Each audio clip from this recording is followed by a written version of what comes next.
சரி சொல்லுங்கள். நீங்கள் சொல்லுங்கள். லாஸ்ட்டாக என்ன பார்த்தோம் அப்படின்னா சவுண்டு கொஞ்சம் சத்தமாக. அதுக்கு முன்னாடி கிளாஸில் இருந்து என்ன பார்த்தோம்னா பொது சமதை எப்படி வந்து பணம் வந்து ஒரு பொது சமதியாக வந்துச்சு அப்படின்றத பார்த்தோம். அதுக்கப்புறம் இங்கே வந்து பண வடிவத்தை வந்து தங்கத்தை வந்து உபயோகிக்கிற விஷயத்துக்கு பார்த்தோம். அப்போ தங்கத்தை உபயோகிக்கும் போது அதுக்கு 2 இது இருக்குது. அது ஒரு சரக்காகவும் இருக்குது, அது ஒரு பொது சமதையை வெளிப்படுத்தக்கூடிய ஒரு பொருளாகவும் அது வந்து இருக்குது அப்படின்னு பார்த்தோம். அதுக்கப்புறமா தங்கம் வெள்ளி இந்த 2ம் பயன்படுத்தப்பட்டுச்சு. அது ஒவ்வொரு காலகட்டத்திலையும் அப்போ இருக்கக்கூடிய நிகழ்வுகளுக்கு மாறி மாறி வந்துச்சு, மாறிட்டே இருந்துச்சு. அதோட மதிப்பு மாறும்போது அதோட விஷயங்கள் எல்லாமே மாறிட்டே இருந்துச்சு, பிரச்சனைன்னு பார்த்தோம். அதுக்கு அடுத்தமாக பணம் அப்படின்ற ஒரு விஷயத்த நீங்கள் வந்து உற்பத்தி செய்யும் போதே ஒரு சரக்கோட மதிப்பு விலையாக வந்து அதை வந்து நீங்கள் வந்து தெரிவிக்கிறதுக்கு வந்து அதோட என்ன தசை உருவ வடிவம் வந்து தேவையே கிடையாது. அது ஒரு கருத்தாகவே நீங்கள் வந்து சொல்லலாம். அதை ஒரு விலைப்பட்டியலாக சொல்லலாம், உங்களை வாயை உபயோகித்து சொல்லலாம். இல்லை சில இடங்களில் வந்து ட்ரைபல்ஸ் எல்லாம் ஞாபகம் வச்சு நக்கி வாங்கிறதுக்கான பரிவர்த்தனைக்காக உபயோகித்து இதெல்லாம் பண்ணாங்க அப்படின்ற விஷயங்கள் வந்து பதிவு செய்யப்படுது. அப்போ என்ன அப்படின்னா பண வடிவம், அதாவது ஒரு பொருளை விற்பதற்கு முன்பாகவே இல்லாத அதோட விலை மதிப்பை தெரிவிக்கிறது அப்படின்ற விஷயம் வந்து ஒரு கருத்தியல் ரீதியாகவே வந்து அது வந்து நம்ம அதை செய்யறதுக்கு முன்னாடி நம்மளுடைய இதில் வந்து நம்ம முடிவு பண்ணிக்கிறோம் அப்படின்ற விஷயத்துக்கு வந்து நம்ம போனோம் இல்லைங்களா? அப்படி போகிறோம். அதை தொடர்ந்து அதில் பார்க்கும்போது சரக்குகளோட விலை அப்படின்றது பொருளோட மதிப்புக்கு மேலேயும் போகலாம், கீழே வரலாம் அப்படின்ற விஷயத்தை பார்த்தோம். அப்போ பார்த்துட்டு வரும்போது அப்போ இந்த விலை வடிவத்தை தனியாக பரிசீலனை பண்ணி நம்ம தெரிஞ்சுக்குவோம் அப்படின்னு போன வாரம் இதோடு நிறுத்தியிருந்தோம். இந்த வாரம் பக்கம் 142 142 நம்ம வாசிக்க ஆரம்பிக்கணும். 140 போட்டு 142 நல்லா இருக்குங்க தோழர். 140 சொல்கிறேன் தோழர். 41 முடிச்சோம் தோழர். நீங்கள் இதில் 41 தோழர். இங்கே பாருங்க 140 ஃபர்ஸ்ட் பத்தி தான் நான் மார்க் பண்ணிருக்கேன். அப்படிங்களா? என்ன போட்டிருக்கீங்க? ஓகே தோழர். 140ல் ஃபர்ஸ்ட் பற்றி முடிச்சிருக்கிறோம். ஆமாம், அப்படி தான் போட்டிருக்கேன் நானும். தங்கம் கூட உழைப்பின் உற்பத்தி பொருளே என்பதால் தான். எனவே அது முதலாவது தங்கத்தின் மதிப்பிலான மாற்றத்திலிருந்து நம்ம வாசிக்க ஆரம்பிக்கணும். சரிதானுங்க? அதான் நன்றிங்க தோழர். அப்புறம் அந்த விலை ஏறும் இறங்கும் நம்ம படிக்கல. என்ன அப்போ பார்த்தோம் அப்படின்னா அதாவது வந்து பணம் வந்து பணத்தால் தான் வந்து இந்த பொருள் பணம் இருக்கிறதுனால தான் இந்த பொருள்கள் வந்து சமதைப்படுத்தி கைமாற்ற முடியுது அப்படின்ற விஷயம் கிடையாது. அந்த சரக்குகளுக்குள்ள பொதுவாக வந்து மனித உழைப்பு மதிப்பு இருக்குது, மனித உழைப்போட அளவு வந்து இருக்குது. அது வந்து பொதுவானதாக ஒன்று இருக்கிறதுனால தான் இதை வந்து நம்ம சமதைப்படுத்துகிறோம். அதனால தான் ஒரு சமதை வந்து பணம் வந்து சமதை வடிவமாக உபயோகப்பட்டிருக்கு. ஆனால் நம்ம இதை வந்து தலைகீழாக புரிஞ்சுக்கிறோம், அப்படி கிடையாது அப்படின்ற விஷயத்தை தான் நம்ம பார்த்தோம். S, very good. சேர் தோழர், நீங்கள் தான் சொல்கிறீங்களா இல்லை அப்படி வாசிக்கு போயிடலாங்களா?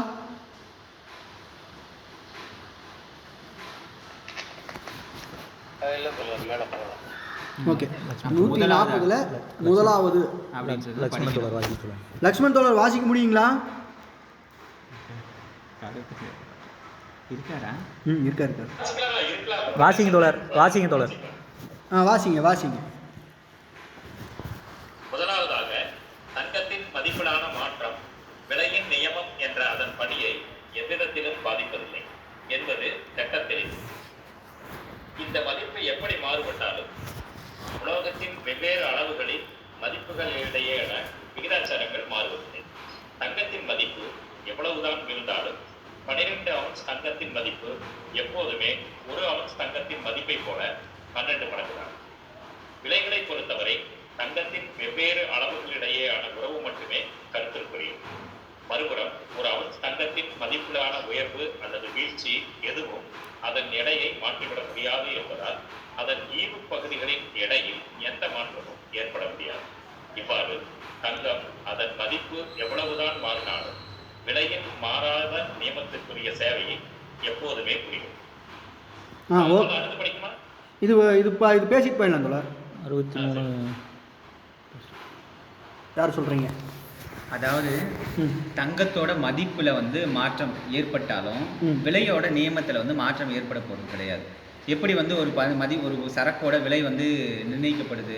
அந்த சரக்கோட சராசரி, அந்த சமூகத்தில் இருக்கக்கூடிய சராசரி உழைப்பின் சராசரி அந்த ஒரு சரக்கை உற்பத்தி செய்வதற்கு தேவையான சராசரியான ஸ்தூலமற்ற உழைப்போட நேரம் வச்சு தான் நம்ம என்ன பண்ணுறோம், அந்த விலை மதிப்பை வந்து தீர்மானிக்கிறோம். அந்த மதிப்புலேருந்து தான் நம்ம விலைக்கு போகிறோம், பண வடிவமான அந்த பரிமாற்றத்தில் அந்த விலைக்கு போகிறோம்.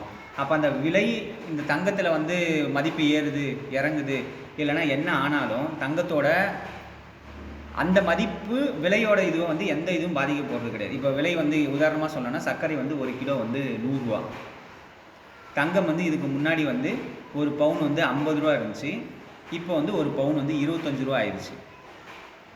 ஆனால் சர்க்கரையோட விலை 100 ரூபா தான், 110 ரூபா. அந்த அளவுக்கு தான் நீங்கள் வந்து மாற்ற போறே தவிர அந்த 100 ரூபா இல்லை 110 ரூபா சர்க்கரையோட விலையை தீர்மானிக்கக்கூடிய விதி இருக்கு இல்லையா, அந்த விதி வந்து எந்த இடத்துலையும் இந்த தங்கத்தோட ஏற்படக்கூடிய மாற்றத்தினால எந்த ஒரு பாதிப்பையும் ஏற்படுத்த போகிறதில்ல, இல்லை அந்த நியமத்தில் எந்த சேஞ்சஸும் வரப்போகிறது கிடையாது. புரிஞ்சுதா? ஆனால் இப்போ தங்கத்தோட அளவில் மாற்றுது அப்படின்னா, இப்போ இதுக்கு முன்னாடி நம்ம என்ன பண்ணோம், ஒரு பவுன் 50 ரூபா இருந்துச்சுன்னா இப்போ ஒரு பவுன் 25 ரூபான்னா சர்க்கரைக்கு வந்து நம்ம 4 இதுக்கு முன்னாடி 2 பவுன் கொடுத்துருப்போம், இப்போ 4 பவுன் கொடுக்க போகிறோம். அவ்வளோதான். அதோட அளவில் மாற்றமாக இருக்கலாம், கை மாற்றத்துக்கு இதை உபயோகப்படுத்துறதுல மாற்றமாக இருக்கலாமே தவிர இந்த விலையை தீர்மானிக்கக்கூடிய இல்லை இந்த மதிப்பை தீர்மானிக்கக்கூடிய விஷயங்களில் என்ன மாதிரியான விதிகள் வந்து பயன்படுதோ எக்கனாமிக்கல், அதாவது அரசியல் பொருளாதாரத்தில், அதில் வந்து எந்த ஒரு மாற்றத்தையும் வந்து அதை வந்து தீர்மானிக்க போகிறது கிடையாது. அப்போ அதே சமயத்தில் தங்கத்துலேயும் வந்து ஒரு 12 அவுன்ஸ் தங்கம் ஒரு அவுன்ஸ் தங்கம் அப்படின்ற அளவுலேயும் இப்போ இதோட விலை வந்து தங்கத்தோட விலையில வந்து ஏற்றம் இறக்கம் வந்தால் கூட அதோட அளவில் எந்த மாற்றம் இடையில அந்த மாற்றம் வரப்போகிறது இல்லை. ஒரு அவுன்ஸ்னா ஒரு அவுன்ஸ் தான், 12 அவுன்ஸ்னா 12 அவுன்ஸ் தான். அதில் வந்து எந்த விதமான மாற்றத்தையும் வந்து அது வந்து ஏற்படுத்த முடியாது. விலை ஏறினாலும் குறைஞ்சாலும் தங்கத்தோட அளக்கிற மெத்தடில் தங்கத்தோட மதிப்பு வீழுது. அதாவது தங்கம் வந்து போன வாரம் தேகத்தோட சொன்னார் நாம இருக்குல்ல, என்னன்னா முதல்ல வந்து மேலேயே கிடச்சிட்டு இருந்துச்சு தங்கம், இப்போ தங்கம் இப்போ கூலி சுரங்கம் தோண்டி எடுக்கிறீங்க. இங்கே விஷயம் என்ன சொல்கிறாங்கன்னா, இப்போ தங்கத்துல இப்போ வந்து சில இடங்கள்ல சீக்கிரம் அது விலை வடிவு 12 அவுன்ஸ் ஒரு விலையோட நியமம் இருக்கு இல்லையா, ஒரு சரக்கோட விலையோட நியமத்தை தீர்மானிக்கிறதுல நியமம் என்ன சொல்லுது, நியமம் என்ன சொல்லுது, எப்படி வந்து நீங்க ஒரு சரக்கோட விலையை வந்து தீர்மானிக்கிறீங்க, எப்படி தீர்மானிக்கிறீங்க? இல்ல நான் கேட்குறேன், நீங்க சொல்லுங்கன்றேன். ஒரு சரக்கு நம்ம இது வரைக்கும் ஒரு விலையை கண்டுபிடிக்கிறோம் இல்லையா, அதுக்கு ஒரு மதிப்பு இருக்கு, அந்த மதிப்பு தான் விலையா வந்து அது உழைப்பு நேரம் எவ்வளவு செலவாயிருக்கு. அது வந்து தங்கத்துல ஏதாவது வந்து தங்கத்தோட விலையோட ஏற்ற இறக்கத்துல ஏதாவது மாற்றம் ஏற்படுறதுனால இந்த நியமமே மாறுமா, இந்த நியமத்துல ஏதாவது சேஞ்சஸ் வருமா? வரப்படாது. அதுதான் சொல்றாங்க. அப்படி எதுவும் மாறப்போறது கிடையாது. சில இடங்கள்ல இப்போ மேலோட்டமா கிடைச்ச தங்கம் வந்து இன்னும் ஆழமா தோண்ட தான் கிடைக்குது. அதனால அதோட விலையோட அதோட மதிப்பு அதிகமாகுது. சில நேரங்களில் வீழ்ச்சி கூட அடையலாம், பொருளாதார நிலைமையை பொறுத்து வீழ்ச்சி கூட அடையலாம். அப்படி என்ன நடந்தாலும் நம்ம இதை வச்சு உபயோகிக்கிறதுல மாற்றம் ஏற்படுமே தவிர அந்த விலையை தீர்மானிக்கக்கூடியதுல எந்த ஒரு மாற்றமும் வந்து அது வந்து டெசிசிவ் ஃபேக்டர் அது வந்து கிடையாது. அது ஒரு தீர்மானகரமாக அது வந்து ஒரு எந்த இதுவும். அதே மாதிரி அதோட எடை இருக்கு இல்லையா, என்னதான் மாறினாலும் ஒரு இப்போ நம்ம சொல்கிறோம் ஒரு ஒரு ஒரு பவுனுக்கு 8 கேரட்னு நம்ம சொல்கிறோம், 8 கிராம்னு சொல்கிறோம்லங்க, அது மாற போகிறதில்ல. இது மாற போகிறது ஒரு கிராமுக்கு ஒரு பவுனுக்கு அதே அளவு மட்டும் மாற போகிறது. அளவு மாறினாலும் அது அதே அளவு மாறாது. 1 கிராம்ங்கிறது அதோட 12 மடங்கு என்னவோ 8 மடங்கு என்னவோ அதுதான் சொல்கிறாங்க. அதான் இந்த 10ல் சொல்றாரு. அது வந்து தீர்மானிக்க போறது கிடையாது. மதிப்பு விலையோ எந்த விஷயங்களையும் வந்து இந்த இது வந்து தீர்மானிக்க. இதுல ஏதாவது ஏற்ற இறக்கங்கள் வருது அப்படின்னா கூட, இப்போ நீங்க 2 பவுன் கொடுத்து ஒரு 100 கிலோ சர்க்கரை வாங்குறது, இதுல மாற்றம் விலை வீழ்ச்சி இருந்துச்சுன்னா 4 பவுன் கொடுத்து வாங்க போறீங்க. இப்போ அதையே தங்கத்தை வந்து நம்ம எடுத்து அப்படின்னா 1 பவுன். இப்போ பொருட்களுக்கு இடையில நம்ம பண்ண போறோம் அப்படின்னா தங்கத்தை வந்து ஈவு பகுதியில் பிரிக்கிறோம். இப்போ தோட சொன்ன மாதிரி இப்போ 1 கிலோ சர்க்கரைக்கு 110 ரூபா ஆகுது அப்படின்னா 110 ரூபாய்க்கு இத்தனை கிராம் தங்கம் அப்படின்னு ஈவு பகுதியாக பிரித்து வேணால் கொடுக்கலாம். அது மாறாது. அது மாறும். எது பிரித்து கொடுக்குற ஈவு பகுதி மாறும், அதனுடைய எடை மாறும். கொடுத்தது 4 பவுன் கொடுக்க போகிறோம், 5 பவுன் கொடுக்க போகிறோம், அதுதான் மாறணும். ஒரு பவுனுக்கு 8 கிராம்னா 8 கிராம் தான். அது மாற போகிறது இல்லை. அது வந்து இந்த விலையை வந்து தீர்மானிக்கக்கூடிய நியமத்தில் நம்ம ஒரு விதி வச்சுருக்கோம் இல்லையா, அரசியல் பொருளாதாரத்தில் ஒரு மதிப்பு வந்து இப்படி தான். ஏன் வந்து சரக்குகள் கைமாற்றப்படுது, அதுக்கு சம்மதியாக என்ன இருக்குன்னா, ஒரு மனித உழைப்பு நேரம் இருக்குது, அதுதான் அது வந்து இருக்கக்கூடிய ஒரு பொதுவான விஷயம். அதை வச்சு தான் நம்ம வந்து கைமாறணும் அப்படின்ற விதியோ. இந்த 2 விஷயம் தான் வந்து விலையோட விலை மாறாத விலையின் மாறாத அந்த நியமத்துக்குரிய அந்த சேவையை வந்து எப்பவுமே செஞ்சுட்டு இருக்குது அப்படின்ற மாதிரி சொல்ல வரதா பார்த்துக்கலாம். சரி, தோழருடைய ஒரு வார்த்தை கேட்டுக்கலாம். சேதன் தோழர்.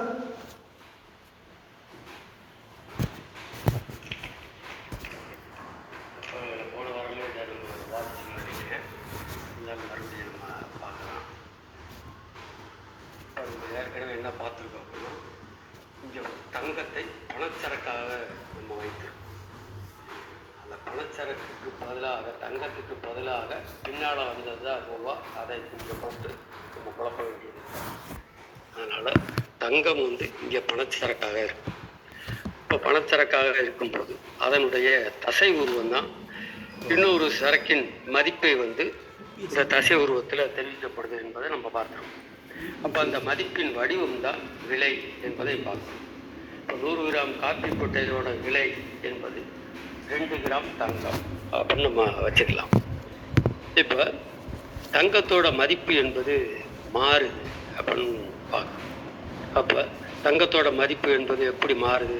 அதில் செலவிடப்பட்ட உழைப்பு நேரம் என்பது மாறுபடுவதன் காரணமாக மாறுபடுது.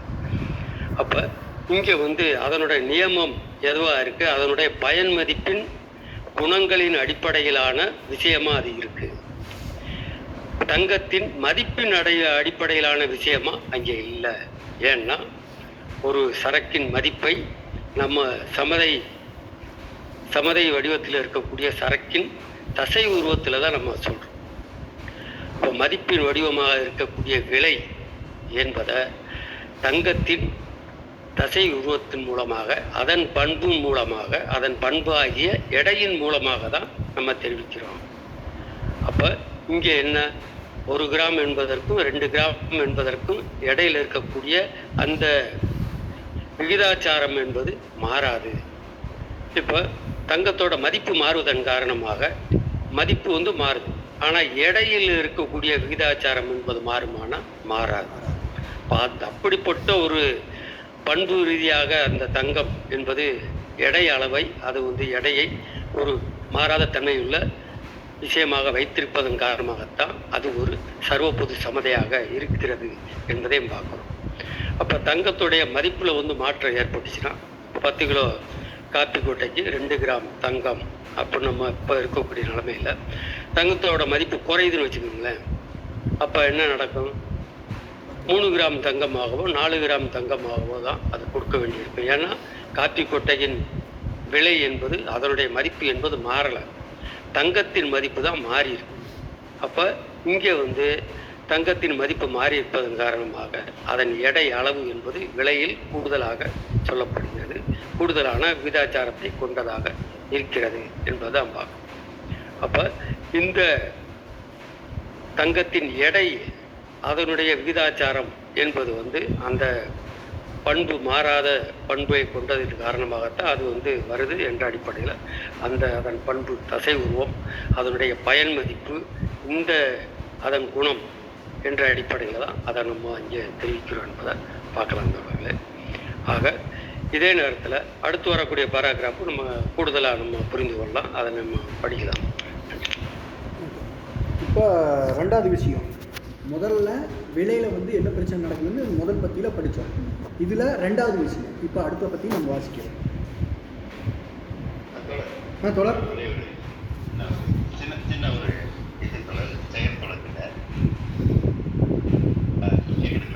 கேட்குதுங்க தொடர், கேளுங்க. ஓகே. அதான் தொடர், இப்போ ஒரு நீங்கள் சொன்னீங்க ஒரு 30-40 வருஷத்துக்கு முன்னாடி, இல்லைன்னா ஒரு 50 வருஷத்துக்கு முன்னாடி ஒரு பவுன், அதாவது 8 கிராம் தங்கத்தோட விலை வந்து 400 ரூபாயெல்லாம் இருந்ததா நான் கேள்விப்பட்டுக்கிறேன். அப்போ 200 ரூபா கூட இருந்திருக்கலாம், 200 ரூபா 250 ரூபா அப்படிதான் இருந்திருக்கும். அப்போ வந்து ஒரு மூட்டை நெல்லோட விலை வந்துட்டு ஃபார் எக்ஸாம்பிள் 50 ரூபா அப்படின்னு சொல்லிட்டு நான் வச்சுக்கிறேன். அப்போ வந்து அது வந்து 8 மூட்டை நெல்லுக்கு வந்துட்டு 400 ரூபான்னு வச்சுக்கிட்டாக்க, இன்னைக்கு அதை ஏன் நம்மளால சமப்படுத்த முடியல? ஏன்னா இந்த நெல்லில் உள்ள உழைப்பையும் அதுலேயும் உள்ள உழைப்பையும் நம்ம சமப்படுத்தி ரெண்டையும் நம்ம சமம்னு நம்ம புரிஞ்சு வச்சுருக்கோம், மதிப்பு 2 சமம்னு. ஆனா இன்னைக்கு வந்து அப்படி இல்லையே, இன்னைக்கு வந்து எங்கேயோ போயிடுச்சு தங்கத்தோட. அதை எப்படி புரிஞ்சுக்கிறதோட? இதான் என்னோட கேள்வி. ஓகே, உங்க கேள்வி நான் எப்படி புரிஞ்சுக்கிறேன் அப்படின்னா, அதாவது உற்பத்தி நிகழ்முறையில் உற்பத்தி திறன் என்பது உயர்ந்திருக்கு. எல்லா இடங்கள்லையும், அதாவது விவசாயத்திலையும் உற்பத்தி திறன் உயர்ந்திருக்கு, தங்கம் தயாரிப்பதிலையும் உற்பத்தி திறன் என்பது உயர்ந்திருக்கு. இப்போ இந்த ரெண்டுக்கும் இருக்கக்கூடிய ஒரு சின்ன வித்தியாசம், அதுதான் பெரிய வித்தியாசம். என்ன அப்படின்னா, விவசாய உற்பத்தியில் உற்பத்தி திறன் உயர்ந்ததன் காரணமாக என்ன நடக்குது? கூடுதலான விளைச்சல் என்பது இருக்கு. அப்போ உற்பத்தி அளவு என்பது கூடுகிறது. Right, okay. இப்போ அதே அளவிலான உற்பத்தி திறன் தான் தங்க உற்பத்தியில் இருக்கா அப்படின்னா அது நம்ம வந்து ஆய்வு பண்ணி தான் சொல்ல முடியும், நேரடியாக அதை சொல்ல முடியும். அப்படியே நம்ம வச்சுக்கணும். அதே அளவிலான உற்பத்தி திறன் என்பது சுரங்க உற்பத்தியில், அதாவது தங்க உற்பத்தியில் இருக்கு என்பதை நம்ம வச்சுக்கிட்டோம் அப்படின்னா உற்பத்தி அளவு என்பது கூடியிருக்கா? விவசாய உற்பத்தியில் கிடைத்திருக்கக்கூடிய ஒரு மிகப்பெரிய அளவிலான உற்பத்தி என்பது தங்க உற்பத்தியில் இருக்கா?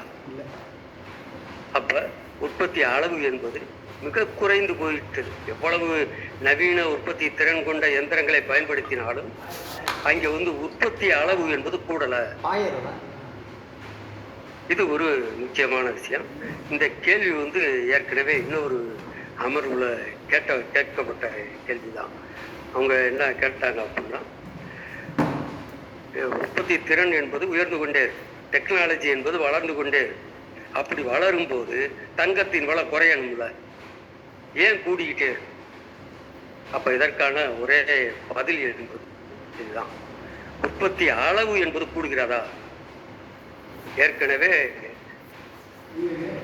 ஆத்து மணல்ல கிடைச்ச தங்கம் வந்து அடியாளத்துக்கு போய், இன்னும் அடியாளத்துக்கு போய் எவ்வளவு உற்பத்தி திறன் கொண்டதாக இருந்தாலும் அங்கே கிடைக்கக்கூடிய தங்க படிவங்கள் என்பது மிக குறைந்த அளவில் தான் இருக்கு. அதனால தான் கோலார் தங்க வயலையெல்லாம் மூடிட்டாங்க. இன்னும் பல்வேறு தங்க சுரங்கங்கள் என்பது மூடப்பட்டு கொண்டு வருது என்பதை நம்ம பார்க்கணும். அப்போ அது ஒரு இன்னும் இருக்க இருக்க எவ்வளவு உற்பத்தி திறன் கொண்ட உற்பத்தி நிகழ்முறையாக வச்சாலும் அங்கே கிடைக்கக்கூடிய உற்பத்தி அளவு என்பது குறைவாக இருக்கு. அப்போ என்ன அளவு கிடைக்கிறதோ அந்த அளவில் தான் அங்கே செலுத்தப்பட்ட உழைப்பின் அளவு என்பது அந்த மதிப்பை அது பங்கிடுகிறது. 100 சோப்பு டப்பாவில் பங்கிடப்பட்ட அந்த மதிப்பு என்பது 10 சோப்பு டப்பாவில் பங்கிடப்பட்டால் என்ன கிடைக்கும்? இந்த 10 சோப்பு டப்பா தயார் பண்ண இடத்துல இருக்கக்கூடிய அந்த சோப்பு டப்பாவின் மதிப்பு என்பது கூடுதலாக இருக்கும். அப்போ கிட்டத்தட்ட இந்த விஷயம்தான் அதில் இருக்குது என்பதை நாம் புரிந்து கொண்டாங்க. வேறு எந்த விதமான கருத்து இருந்தாலும் சொல்லலாம், நம்ம தெரிந்து கொள்ளலாம்.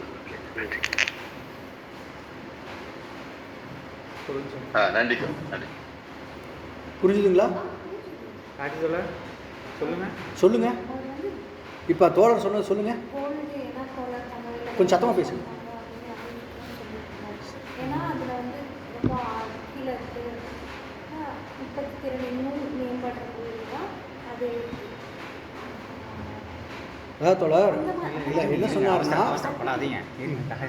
ஓகே நீங்கள் கார்த்தி தோழர் சொல்லுங்கள். இப்போ சேரன் தோழர் சொன்னார் இல்லைங்க, சொல்லுங்கள். இப்போ 10 மூட்டை நெல் உற்பத்தி இருக்குல்ல, நெல் உற்பத்தி திறன் அதிகமாக இருக்குது, சரிங்களா? அதனால் ப்ரொடக்ஷன் அதிகமாகுது. ஆனால் வந்து அதுக்கு ஈக்குவலாக தங்கத்தை வந்து உற்பத்தி பண்ண முடியல, ப்ரொடக்டிவிட்டி. அதுக்கு என்ன காரணமாக இருக்கும்? ஈக்குவிட்டி பண்ண முடியாது, ப்ரொடக்ஷன் பண்ண முடியாது. இப்போ தங்கத்தை உற்பத்தி பண்ணுறதுக்கு கூட என்னவாக இருக்கலாம், உற்பத்தி திறன் வந்து வளர்ந்துருக்கலாம், இதே அளவு கூட உற்பத்தி திறன் வந்து வளர்ந்துருக்கலாம்.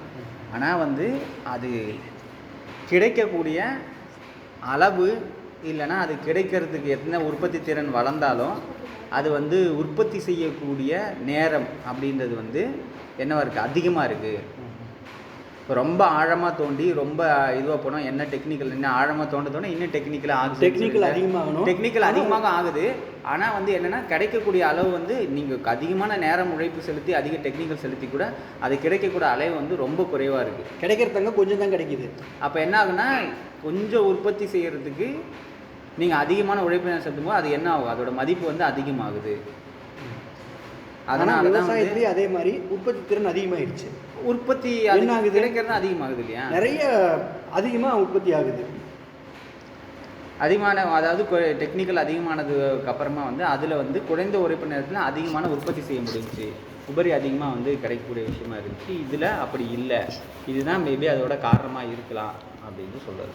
ஓகே, நன்றிங்க சிவகுமார் தோழர். நன்றிங்க தோழர். சாயரன் தோழர். ஆனகட்டியில கூட தங்கம் கிடைக்குது. போயிடலாம் தோழர், ஆனகட்டியில கூட தங்கம் கிடைக்குது. போயிடலாம் தோழர் நம்ம. இல்ல ஆனா அதோட செலவு இருக்கு இல்லைங்களா? டெஸ்டிங் எல்லாம் போட்டாங்க.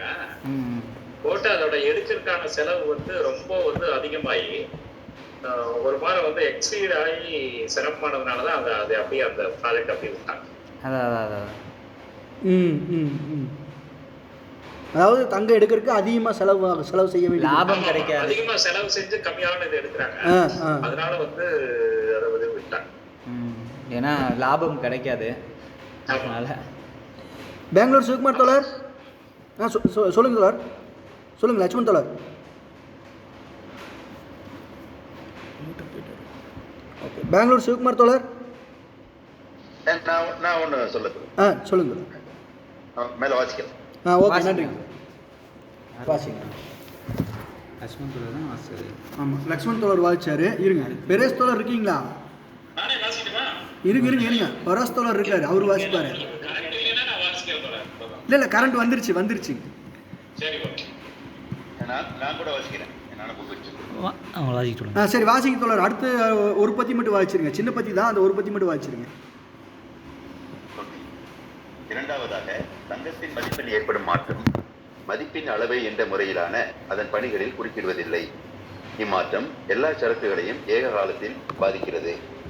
எனவே அவற்றின் ஒப்பீட்டு மதிப்புகள் இப்பொழுது முன்னிலும் உயர்ந்த அல்லது குறைந்த தங்க விலைகளில் தெரிவிக்கப்படுகின்றன என்ற போதிலும் பிற நிலைமைகள் மாறாதிருக்க அவற்றிடையிலான ஒப்பீட்டு மதிப்புகளை மாற்றமின்றி விட்டு வைக்கிறது. இன்னொரு பத்தி வாசிச்சிங்களா? வாசிங்க, அந்த பத்தி வாசிச்சிருங்க. எந்த சரக்கின் மதிப்பையும் வேறொரு சரக்கின் பயன் மதிப்பின் ஒரு திட்டமான அளவை கொண்டு நாம் மதிப்பீடு செய்யும் பொழுது நேரிடுவது போலவே முதலில் சொன்ன சரக்கின் மதிப்பை தங்கத்தில் மதிப்பிடுவதன் மூலம் குறிப்பிட்ட காலத்தில் குறிப்பிட்ட அளவு தங்கத்தின் உற்பத்திக்கு குறிப்பிட்ட அளவிலான உழைப்பு செலவாகிறது என்பதற்கு மேல் வேறு எதையும் நாம் அனுமானித்துக் கொள்ளவில்லை. பொதுவாக விலைகளின் ஏற்ற இறக்கங்களை பொறுத்தவரை அவை முன்பொரு அத்தியாயத்தில் ஆராயப்பட்டுள்ள ஆரம்ப ஒப்பீட்டு மதிப்பின் விதிகளுக்கு உட்பட்டவையாகும். ஓகேங்க தோழர், நன்றிங்க தோழர். யாராவது முயற்சி பண்ணுறீங்களா? மோஸ்ட்லி நான் கேட்ட கேள்விக்கு இதில் ஆன்சர் இருக்குன்னு நினைக்கிறேன். அதாவது அதை தான் தோழர் முடிச்சிட்டார், ரெண்டாவது பத்தியில் முடிச்சிட்டாரு. இப்போ நீங்கள் ரெண்டாவதாக படிச்சிங்கல்ல, அந்த பத்தியில் பதில் சொல்லிட்டார்.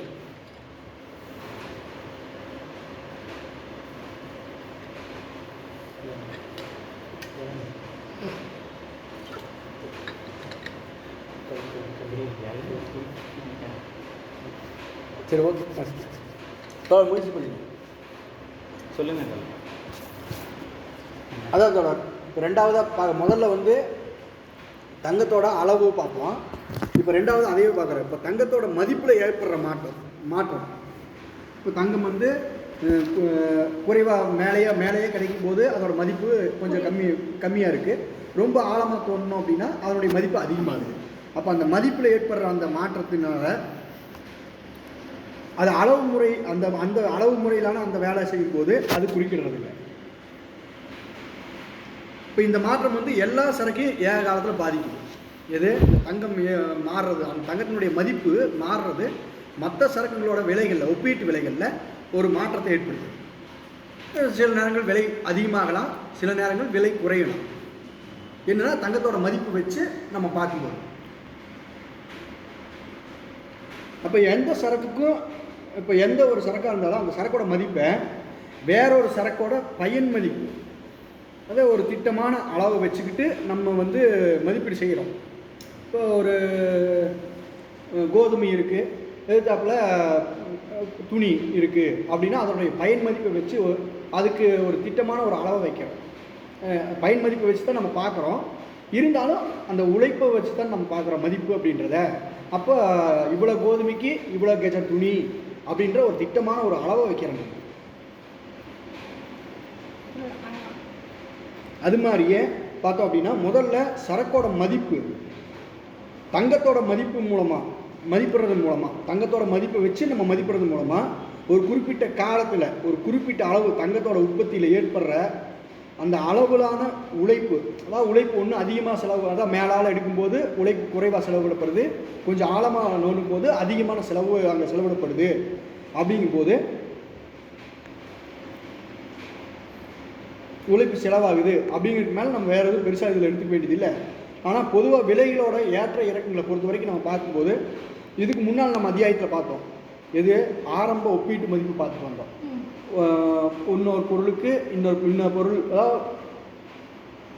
அதாவது சமதை வடிவம் ஒப்பீட்டு மதிப்பு வடிவம் பார்த்தோம். இப்போ ஒப்பீட்டு மதிப்பு வடிவமாக வந்து ஒவ்வொரு பொருட்களும் நேராக வரும்போது சமதை வடிவத்துக்கிட்ட தன்னுடைய மதிப்பை கேட்க வருது, சமதை மதிப்புக்கிட்ட தன்னுடைய மதிப்பை கேட்டு வருது. இப்போ அது மாதிரி இங்கே என்ன ஆகுது, தங்கத்துக்கிட்ட வந்து தங்களுடைய மதிப்புகளை கேட்டு வருது. அப்போ ஒவ்வொரு பொருளும் அதனுடைய அளவுகளில் மாற்றம் வரும். இரும்புனா இத்தனை கிலோ இரும்பு, வெள்ளினா இத்தனை கிலோ வெள்ளி, இத்தனை கிராம் வெள்ளி, சர்க்கரைனா இத்தனை கிலோ சர்க்கரை அப்படின்னு அதனுடைய அளவுகளில் வேணால் மாற்றம் வரலாம். ஆனால் இது ஒப்பீட்டு மதிப்பு நம்ம பார்த்துட்டு வந்தது தான் இங்கே நம்ம பார்க்குறோம் அப்படின்ற மாதிரி தோழர் சொல்கிறாரு. அப்படி தான் நான் புரிஞ்சுக்கிறேன். நீங்கள் ஏதாவது சொல்கிறீங்களா? அதாவது தங்கத்தோட மதிப்பில் ஏற்படும் மாற்றம், அதாவது தங்கத்தோட மதிப்பில் மதிப்போட வெளிப்பாடு விலையில் வந்து ஏற்றம் இறக்கம் ஏற்பட்டாலும் நாம் மதிப்பை எப்படி அளவிடுறோம், ஸ்தூலமற்ற சராசரியான மனித உழைப்பு நேரம் தான் வந்து அதில் வந்து நம்ம குறிப்போம். அந்த மதிப்பை அளவிடுவதில் எந்த மாற்றமும் ஏற்படுறது கிடையாது. இம்மாற்றம் அதாவது இந்த இதில் வந்து மாற்றும்போது தங்கத்தோட விலை ஏற இருக்க மாறும்போது தங்கத்தை தான் நம்ம வந்து சமதை வடிவமாக பொது சமதையாக யூஸ் பண்ணும்போது அதில் மாற்றம் ஏற்படும் போது அது எல்லா சரக்குகளிலும் ஏதாவது ஒரு விதத்தில் ஒரு பாதிப்பை ஏற்படுத்துது. எப்படி பாதிப்பை ஏற்படுத்துதுன்னா, இதோட நம்ம இன்னைக்கு அதான் நான் முன்னாடியே சொன்ன மாதிரி 1/2 பவுன் கொடுத்து 1 கிலோ சர்க்கரை வாங்குறது 1/4 பவுன் கொடுத்து வாங்குற மாதிரி இருக்கலாம், இல்லை 1 பவுன் கொடுத்து வாங்குற மாதிரி இருக்கலாம். அதே மாதிரி இன்னொரு கீழே சொல்கிறார், தங்கத்தில் மட்டும் இப்படி மதிப்பில் ஏற்ற இறக்கம் ஏற்படுது, மற்ற எதுவுமே மாறலைன்னா மற்ற சரக்குகளை உற்பத்தி செய்வதற்கு தேவையான மதிப்பை அளவிடல உழைப்பு நேரத்தில் எந்த ஒரு மாற்றமும் ஏற்படலை. அப்படி ஏற்படாத போது இதுதான் சம்பவிக்கிறதே தவிர ஒப்பீட்டு எப்பவுமே போல ஒப்பீடு சொன்ன மாதிரி ஒப்பீடு மதிப்பாக வந்து பொருள் வந்து என்ன கேட்க போகுது, சமதை கிட்ட என்னோட அளவு என்ன, அதே மாதிரி சர்க்கரை வந்து தன்னோட அளவு கேட்கும். ஏன் 1 கிலோக்கு எனக்கு எவ்வளோ, இதே தான் என்ன ஒரு 1/4 பவுனு. அதே மாதிரி கோதுமை கேட்கும், ஆமாம் அதுக்கு வந்து 1/2 பவுனாக இருக்குது.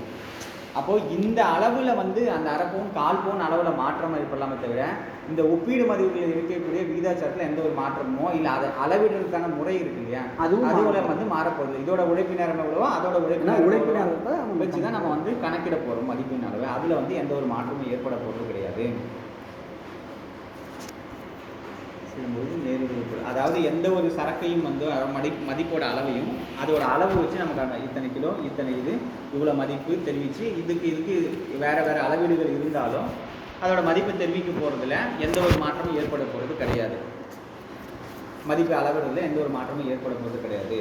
அதே சமயத்தில் சரக்கு குறிப்பிட்ட அளவு தங்கத்தின் உற்பத்திக்கு குறிப்பிட்ட அளவிலான உழைப்பு. அப்போ இங்கே என்ன பார்க்குறோம் அப்படின்னா, அந்த தங்கத்தினோட ஏற்ற இறக்க விலையிலையும் நம்ம என்ன பார்க்குறோம், எவ்வளவு நேரம் உழைப்பு நேரம் செலுத்தப்பட்டிருக்கு, அந்த உழைப்பு நேரத்துக்கு ஏற்ற மாதிரியான மதிப்பை வந்து அளவிட்டு அந்த அடிப்படையில் அதை வந்து சமதையாக உபயோகிக்க போகிறோமே தவிர இதில் தான் சேஞ்சஸ் ஆக போதே தவிர வேறு எதுவுமே வந்து அதில் மாற்றங்கள் ஏற்பட போகிறது கிடையாது. அப்போ ஒப்பீட்டு மதிப்பு விதிகளில் எந்த மாற்றமும் ஏற்பட போதில்லை. ஒப்பீட்டு மதிப்பை தெரிவிக்கக்கூடிய சரக்கு தன்னுடைய மதிப்பு என்ன வரக்கூடிய சரக்கு, ஆமாம் அதான் ஒப்பீட்டு மதிப்பை கேட்கக்கூடிய மதிப்பு தேக்கிறது, அதில் வந்து எந்த மாற்றமும் ஏற்பட போகிறது கிடையாது. அது அளவுகள் மாறும். ஆமாம், அளவு மாறும். என்ன காரணம்னா தங்கத்தோட மதிப்பு உழைப்பு நேரம், அதுக்கு அதை உற்பத்தி செய்யக்கூடிய உழைப்பு நேரம் மாற்றம் ஏற்படுறதுனால போது இதில் ஒப்பீட்டு மதிப்பாக வரக்கூடிய அந்த பொருட்கள் அளவுகள் 1/2 கிராம் 1/4 கிராமாக கூடும், இல்லைன்னா 20 கிராமாக கூடும். இப்படியான மாற்றங்கள் ஏற்படுதே தவிர அந்த விதிகளில் எந்த மாற்றமும் ஏற்படுறது கிடையாது. எப்பவும் போல இதுதான் வந்து பொது விதியாகவும் நியமமாகவும் இருக்குது அப்படிங்கிறத சொல்கிறார். தோட் பண்ணங்களா சேரங்களா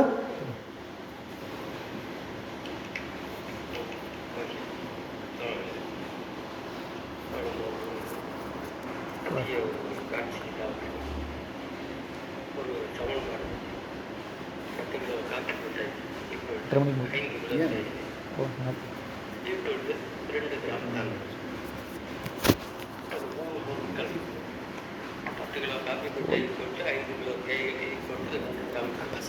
இப்போ 10 கிலோ காப்பி கொட்டைக்கு 2 கிராம் தங்கம் சமம் மதிப்பு. 5 கிலோ தேயிலை 2 கிராம் தங்கம் சமம் மதிப்பு.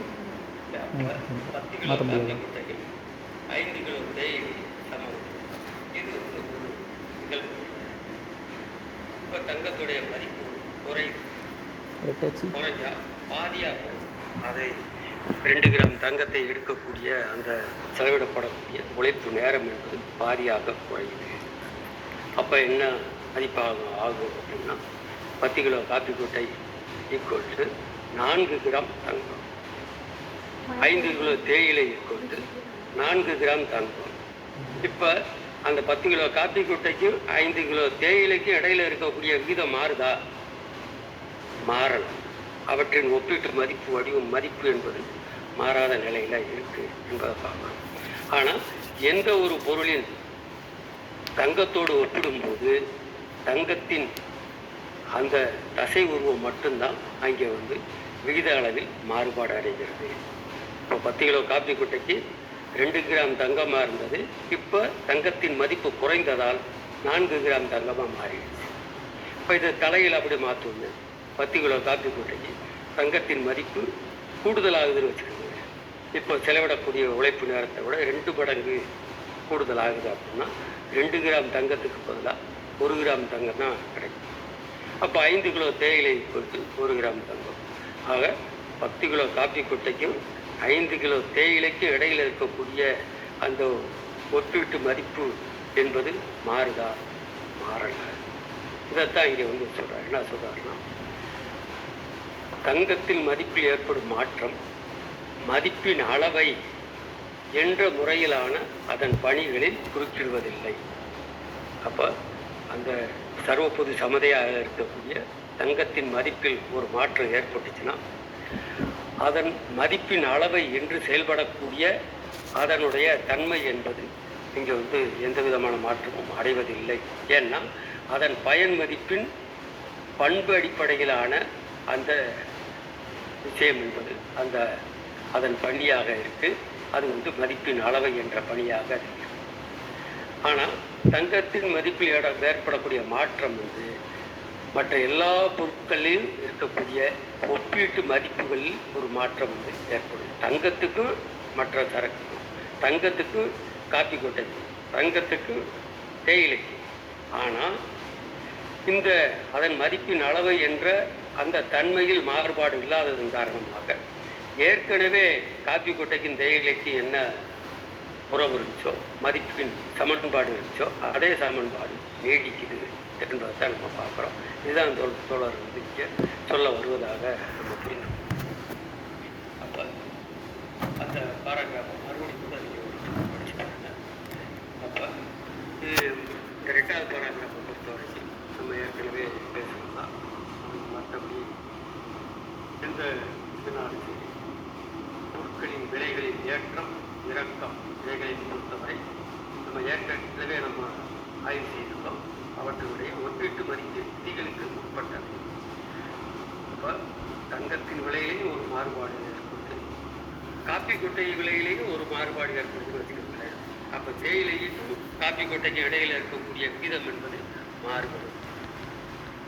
இப்போ தங்கத்துக்கும் காப்பி கொட்டைக்கும் என்ன ஒப்பீட்டு மதிப்பில் என்ன மாறுபாடு ஏற்பட்டுச்சோ அதே தான் காப்பி கொட்டைக்கு தேயிலைக்கு இடையில இருக்கக்கூடிய விதத்தில் கூட மாறுபாடு ஏற்படும். அவற்றுக்குள் ஒரு மதிப்பு மாறுபாடு ஏற்பட்டால் இப்போ சர்வபொது சமதையாக தங்கம் இருக்கின்ற காரணத்தினால, பணச்சரக்காக தங்கம் இருக்கின்ற காரணத்தினால தங்கத்தில் மதிப்பில் ஏற்படக்கூடிய மாற்றம் என்பது அனைத்து சரக்குகளுக்கும் இடையில் இருக்கக்கூடிய அந்த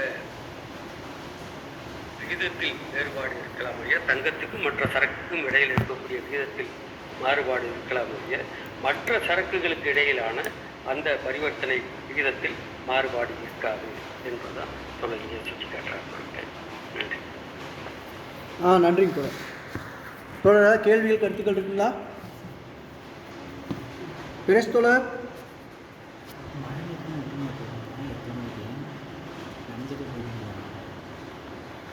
பிரேஷ் தோழர். இல்லை, எனக்கு அந்த கேள்வி இல்லை. ஓகே ஓகே சரி. கார்த்திக் தவிர யார் கல்பனத்தோட வாசிக்கிறீங்களா? அடுத்த ஒரு பற்றி மட்டும் வாசி. நான் வாசிச்சு அப்படி இருக்கேன். சரி, அப்படி லைன் நான் இப்போ அடுத்த பற்றி இந்த பற்றி நீங்கள் விளக்குங்க. அவர் வாசிப்பார். நானே வாசிச்சிருந்தேன். பரவாயில்ல, வாசி.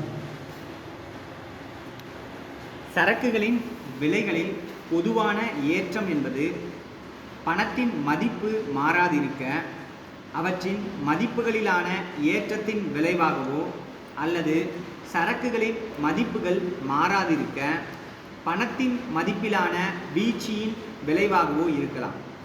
மறுபுறம் விலைகளில் பொதுவான வீழ்ச்சி என்பது பணத்தின் மதிப்பு மாறாதிருக்க சரக்குகளின் மதிப்புகளிலான வீழ்ச்சியின் விளைவாகவோ அல்லது சரக்குகளின் மதிப்புகள் மாறாதிருக்க பணத்தின் மதிப்பிலான ஏற்றத்தின் விளைவாகவோ இருக்கலாம். எனவே பணத்தின் மதிப்பிலான ஏற்றம் அவசியமாகவே சரக்குகளின் விலைகளில் ஒரு விகிதாச்சார வீழ்ச்சியை குறிக்கிறது என்றோ அல்லது பணத்தின் மதிப்பிலான வீழ்ச்சி விலைகளில் ஒரு விகிதாச்சார உயர்வை குறிக்கிறது என்றோ கொள்வதற்கில்லை. இவ்வாறான விலை மாற்றம் மதிப்பு மாறாதிருக்கும் சரக்குகளை பொறுத்த மட்டுமே ஏற்படுகிறது. உதாரணமாக, எச்சரக்குகளின் மதிப்பு பணத்தின் மதிப்புடன் ஏக காலத்திலும் ஏற்ற விகிதாச்சாரத்திலும் உயர்கிறதோ அச்சரக்குகளை பொறுத்து விலை மாற்றம் ஏதும் ஏற்படுவதில்லை. அவற்றின் மதிப்பு பணத்தின் மதிப்பை விட மெதுவாகவோ வேகமாகவோ உயர்ந்தால் அவற்றின் விலைகளிலான வீழ்ச்சி அல்லது உயர்வானது அவற்றின் மதிப்பிலான மாற்றத்திற்கும் பணத்தின் மதிப்பிலான மாற்றத்திற்கும் இடையிலான வேறுபாட்டால் நிர்ணயிக்கப்படும். இவ்வாறே இன்னும் சொல்லலாம். இனி விலை வடிவத்தின் பரிசீலனைக்கு திரும்புவோம். இப்போ படித்த பத்தி இருக்கு இல்லையா? இல்லை, முன்னாடி சொல்லிக்கிறேன், ரைட்டு. இதே நீங்கள் என்ன சொல்கிறாருன்னா, இப்போ நம்ம அடிக்கடி கேள்விப்பட்டிருக்கோம், பணம் வீக்கமாயிடுச்சு. கேள்விப்பட்டிருக்கீங்களா? அப்போ பணவீக்கம்னா என்ன அப்படின்றதும் இல்லை பணத்தினுடைய மதிப்பு குறைஞ்சிருச்சு அப்படிங்கிறது ரெண்டையும் விலகி வைக்கிறாரு. ஓகே, புரிஞ்சுட்டு படிங்க. பணவீக்கத்தை பற்றி இதில் பேசுகிறாரு. சரக்குகளின் விலைகளோட ஏற்றம் அப்படின்னா என்ன அர்த்தம் அப்படின்னா, சரக்குகளில் இருக்கக்கூடிய மதிப்புகளோட ஏற்றத்தின் விளைவாகவோ அதே சமயத்தில் பணத்தோட மதிப்பு வந்து மாறாது இருக்கிறதா இருக்கும். இன்னொரு பக்கம் என்ன ஆகுது அப்படின்னா, பணத்தின் மதிப்பின் வீழ்ச்சியின் விளைவாக சரக்குகளின் மதிப்பில் வந்து எந்த விதமான மாற்றமும் இல்லாமல் அது மாறாது இருக்கக்கூடிய ஒரு விஷயமா இருக்கும். அதே மாதிரி இப்போ பொதுவாக என்னென்னு புரிஞ்சுக்க வேண்டியது இருக்குது அப்படின்னா, இங்கே வந்து ஏக காலத்தில் வந்து சரக்கோட மதிப்பும் வந்து மாற்றம் அடையலை, பணத்துலேயும் எந்த விதமான மதிப்புலேயும் மாற்றம் வரல. அப்படிங்கிறப்ப அது ஒரே மாதிரியான விலைப்பட்டியல் இருக்கும். இங்கே விலைப்பட்டியல் அப்படிங்கிறது வந்து சரக்குகளோட மதிப்பை பொறுத்ததும் பணத்தினோட மதிப்பை பொறுத்ததும் தான் இருக்குது. சரி, ஓகே. இப்போ கீழே இங்கே ஒரு சொல்லியிருப்பாரு பாருங்க. நான் சொல்லட்டேன் சொல்ல. அப்போ அதுக்கு மேலே இருக்கிறது நீங்கள் புரிஞ்சுக்கணும்னா இப்போ நான் பார்த்தீங்கன்னா புரிஞ்சுக்க முடியும். என்னென்னா, இப்போ சரக்குகளோட விலை அதிகமாகிடுச்சு, அதனால தான் விலை அதிகமாக, அதாவது பணத்தோட மதிப்பு அதிகமாகிடுச்சு, அதனால தான் பொருளோட விலையெல்லாம் அதிகமாகிடுச்சுன்னு சாதாரணமாக சொல்லுவாங்க, நம்ம பேச்சுவார்த்தையில் சொல்லுவோம். இன்னொரு பக்கம் போனீங்கன்னா பணத்துக்கு மதிப்பே இல்லையா, அதனால தான் பொருளோட விலை கம்மியாகிடுச்சு. இந்த ரெண்டு வார்த்தையை ரொம்ப எளிமையாக நம்ம கடந்து போவோம். அதே தான் அவரும் நீங்கள் பணத்தோட மதிப்பு தங்கத்தை வச்சு நம்ம பேசலாம், தங்கத்தை தான் பணமாக வச்சு பேசலாம். இப்போ அதை ரொம்ப நம்ம சாதாரண பொது வாழ்க்கையில் பொதுவாக பேசும்போது இந்த வார்த்தையில் கடந்துருக்கும். அதுதான் இப்போ சொல்லுங்கள். அதான் சொல்ல, இங்கே வர்றது எல்லாமே சரக்குகளோட மதிப்பில் ஏற்படக்கூடிய மாற்றத்தில் தான் அதனோட விலைகள் வந்து தீர்மானிக்கப்படுது. ஒருவேளை சரக்குகள் வந்து அதனுடைய மதிப்பு வந்து உற்பத்தி திறனோ இல்லை உழைப்பு நேரமோ ரொம்ப அதிகரிக்குது அப்படிங்கிறப்ப அதோட விஷயங்கள் வந்து மதிப்பு அதிகமாகிறப்ப அந்த இடத்துல பணத்தோட மதிப்பு அதிகமாகிடுச்சு நம்ம புரிஞ்சுக்க முடியும். என்ன விஷயம் அப்படின்னா, சரக்குகளோட விலையோட ஏற்ற இறக்கத்தை பற்றி நம்ம இங்கே பேசுகிறோம். இப்போ இதை சரக்குகளோட விலையின் ஏற்ற இறக்கத்தை எதோட தொடர்பு படுத்தி பேசுனா, இங்கே பணம்ன்றது தங்கம், பொது சமதை, இந்த பொது சமதையோட வச்சு நம்ம இங்கே பேசுகிறோம். இப்போ என்ன அப்படின்னா, சரக்குகளோட அதாவது வந்து பணத்தின் மதிப்பு வந்து மாறலை, அதாவது வந்து தங்கத்தை உற்பத்தி செய்யக்கூடிய தங்கத்தின் மதிப்பில் எந்த மாற்றமும் ஏற்படலை. ஆனால் எதில் மாற்றம் ஏற்படுது அப்படின்னா சரக்கு இல்லை சரக்குகளின் மதிப்புகள், அவற்றின் மதிப்புகளான ஏற்றத்தின் விளைவாக, அதாவது அதோட மதிப்பு ஏறுது. அதோட மதிப்பு இப்போ ஒரு சர்க்கரையை உற்பத்தி செய்யக்கூடிய நேரம் வந்து அதிகமாகிடுச்சு அப்படின்னா அதோட விலை அதிகமாகும். ஆனால் பணத்தில் எந்த மாற்றமும் இல்லை. அப்போ என்ன ஆகும்னா சுபாவிகமாக என்ன ஆகும், அந்த சரக்கோட விலை அதிகமாகிறதுக்கு வாய்ப்பு இருக்குது. இன்னொரு விஷயம் அப்படின்னு சொல்கிறது, சரக்கோட மதிப்பில் எந்த மாற்றமும் ஏற்படலை. எந்த நேரத்தில் இதுக்கு முன்னாடி நேற்று என்ன உழைப்பு நேரமோ அதே உழைப்பு நேரத்தில் தான் வந்து இப்போ உற்பத்தி செய்ய அதே விலையில் தான் இருக்குது.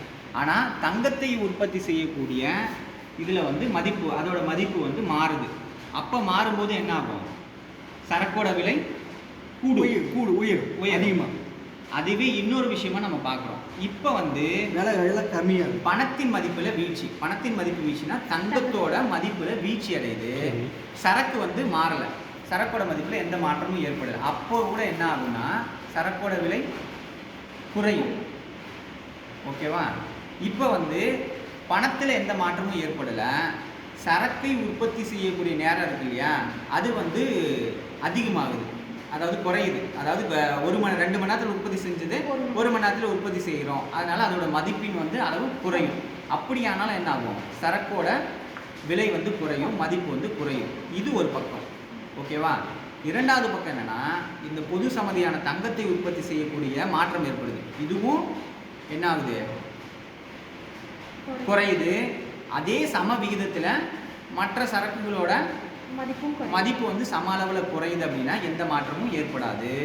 அதே மாதிரி இதோட மதிப்பு உற்பத்தி செய்யக்கூடிய நேரம் மதிப்பு வந்து அதிகமாகும். அதே விகிதாச்சாரத்தில் மற்ற சரக்குகளின் உற்பத்தி செய்யக்கூடிய நேரம் அல்லது மதிப்பு வந்து அதிகமாகுது அப்படின்னா, குறையுதோ அதிகமாகுதோன்னா அதே விகிதாச்சாரத்தில் இருக்கும்போது எந்த மாற்றமும் ஏற்படாது. இப்போ இதில் நாம் 3 விஷயங்களை பார்க்குறோம். என்னென்னா, ஒன்று பணத்தோட மதிப்பு குறைந்தாலும் சரக்கோட மதிப்பு குறையும், பணத்தோட மதிப்பு அதிகமானாலும் சரக்கோட மதிப்பு அதிகமாகும். அதே மாதிரி சரக்கோ உற்பத்தி செய்யக்கூடிய அந்த நேரம் மதிப்பு அதிகமானாலும் அந்த சரக்கில் வந்து சினாரியோ பணத்தோட மதிப்பு உயருது. அப்போ சரக்குகளுடைய விலைகள், அதாவது சரக்கு உற்பத்தி செய்யறதுக்கு எந்த மாதிரி மாற்றம் ஏற்படலை அப்படிங்கும்போது சரக்குகளுடைய விலைகளில் ஒரு ஏற்றத்தையோ இல்லை இறக்கத்தையோ சந்திக்கும். இதை நம்ம பணவீக்கம்னு ரொம்ப யதார்த்தமாக சொல்லுவோம். நம்ம நிறைய பேப்பரில் படிக்கிறது சொல்லும்போது நீங்கள் கேட்டுருக்கீங்க பணவீக்கம் அப்படின்னு. இதை நீங்கள் கடந்து வந்துருக்கீங்க. பணவீக்கம்னா என்னன்றதை இந்த பற்றி கடைசி அதாவது வந்து மதிப்பின் அவற்றின் சரக்கோட மதிப்பில் இருக்கக்கூடிய ஏற்ற இறக்கங்களும் பணத்தோட மதிப்பில் இருக்கக்கூடிய ஏற்ற இறக்கங்களுக்கு இடையே உள்ள விகிதாச்சாரங்கள் தான் ஒட்டுமொத்தமாக சரக்குகளின் விலையையும் ஏற்ற இறக்கங்களையும் தீர்மானிக்கும். பணம்ன்றது தங்கம். தங்கத்தில் ஏற்படக்கூடிய அதோட மதிப்பில் ஏற்படக்கூடிய ஏற்ற இறக்கங்கள் வீழ்ச்சியோ குறைவோ, அதே மாதிரி சரக்குகளில் ஏற்படக்கூடிய உற்பத்தி செய்யக்கூடிய மதிப்புகளில் இருக்கக்கூடிய உழைப்பு நேரத்தில் வரக்கூடிய மதிப்பு இருக்கு இல்லையா, அளவு இல்லையா, அதில் இருக்கக்கூடிய ஏற்ற இறக்கங்களிலோ மாற்றம் இருக்கு இல்லையா, இந்த இரண்டையும் தொடர்பு படுத்தியிருக்கிற மாற்றங்கள் தான் வந்து இதோட ஒட்டுமொத்த சரக்குகளின் விலையை வந்து தீர்மானிக்குது, ஏற்ற இறக்கங்களை தீர்மானிக்குது.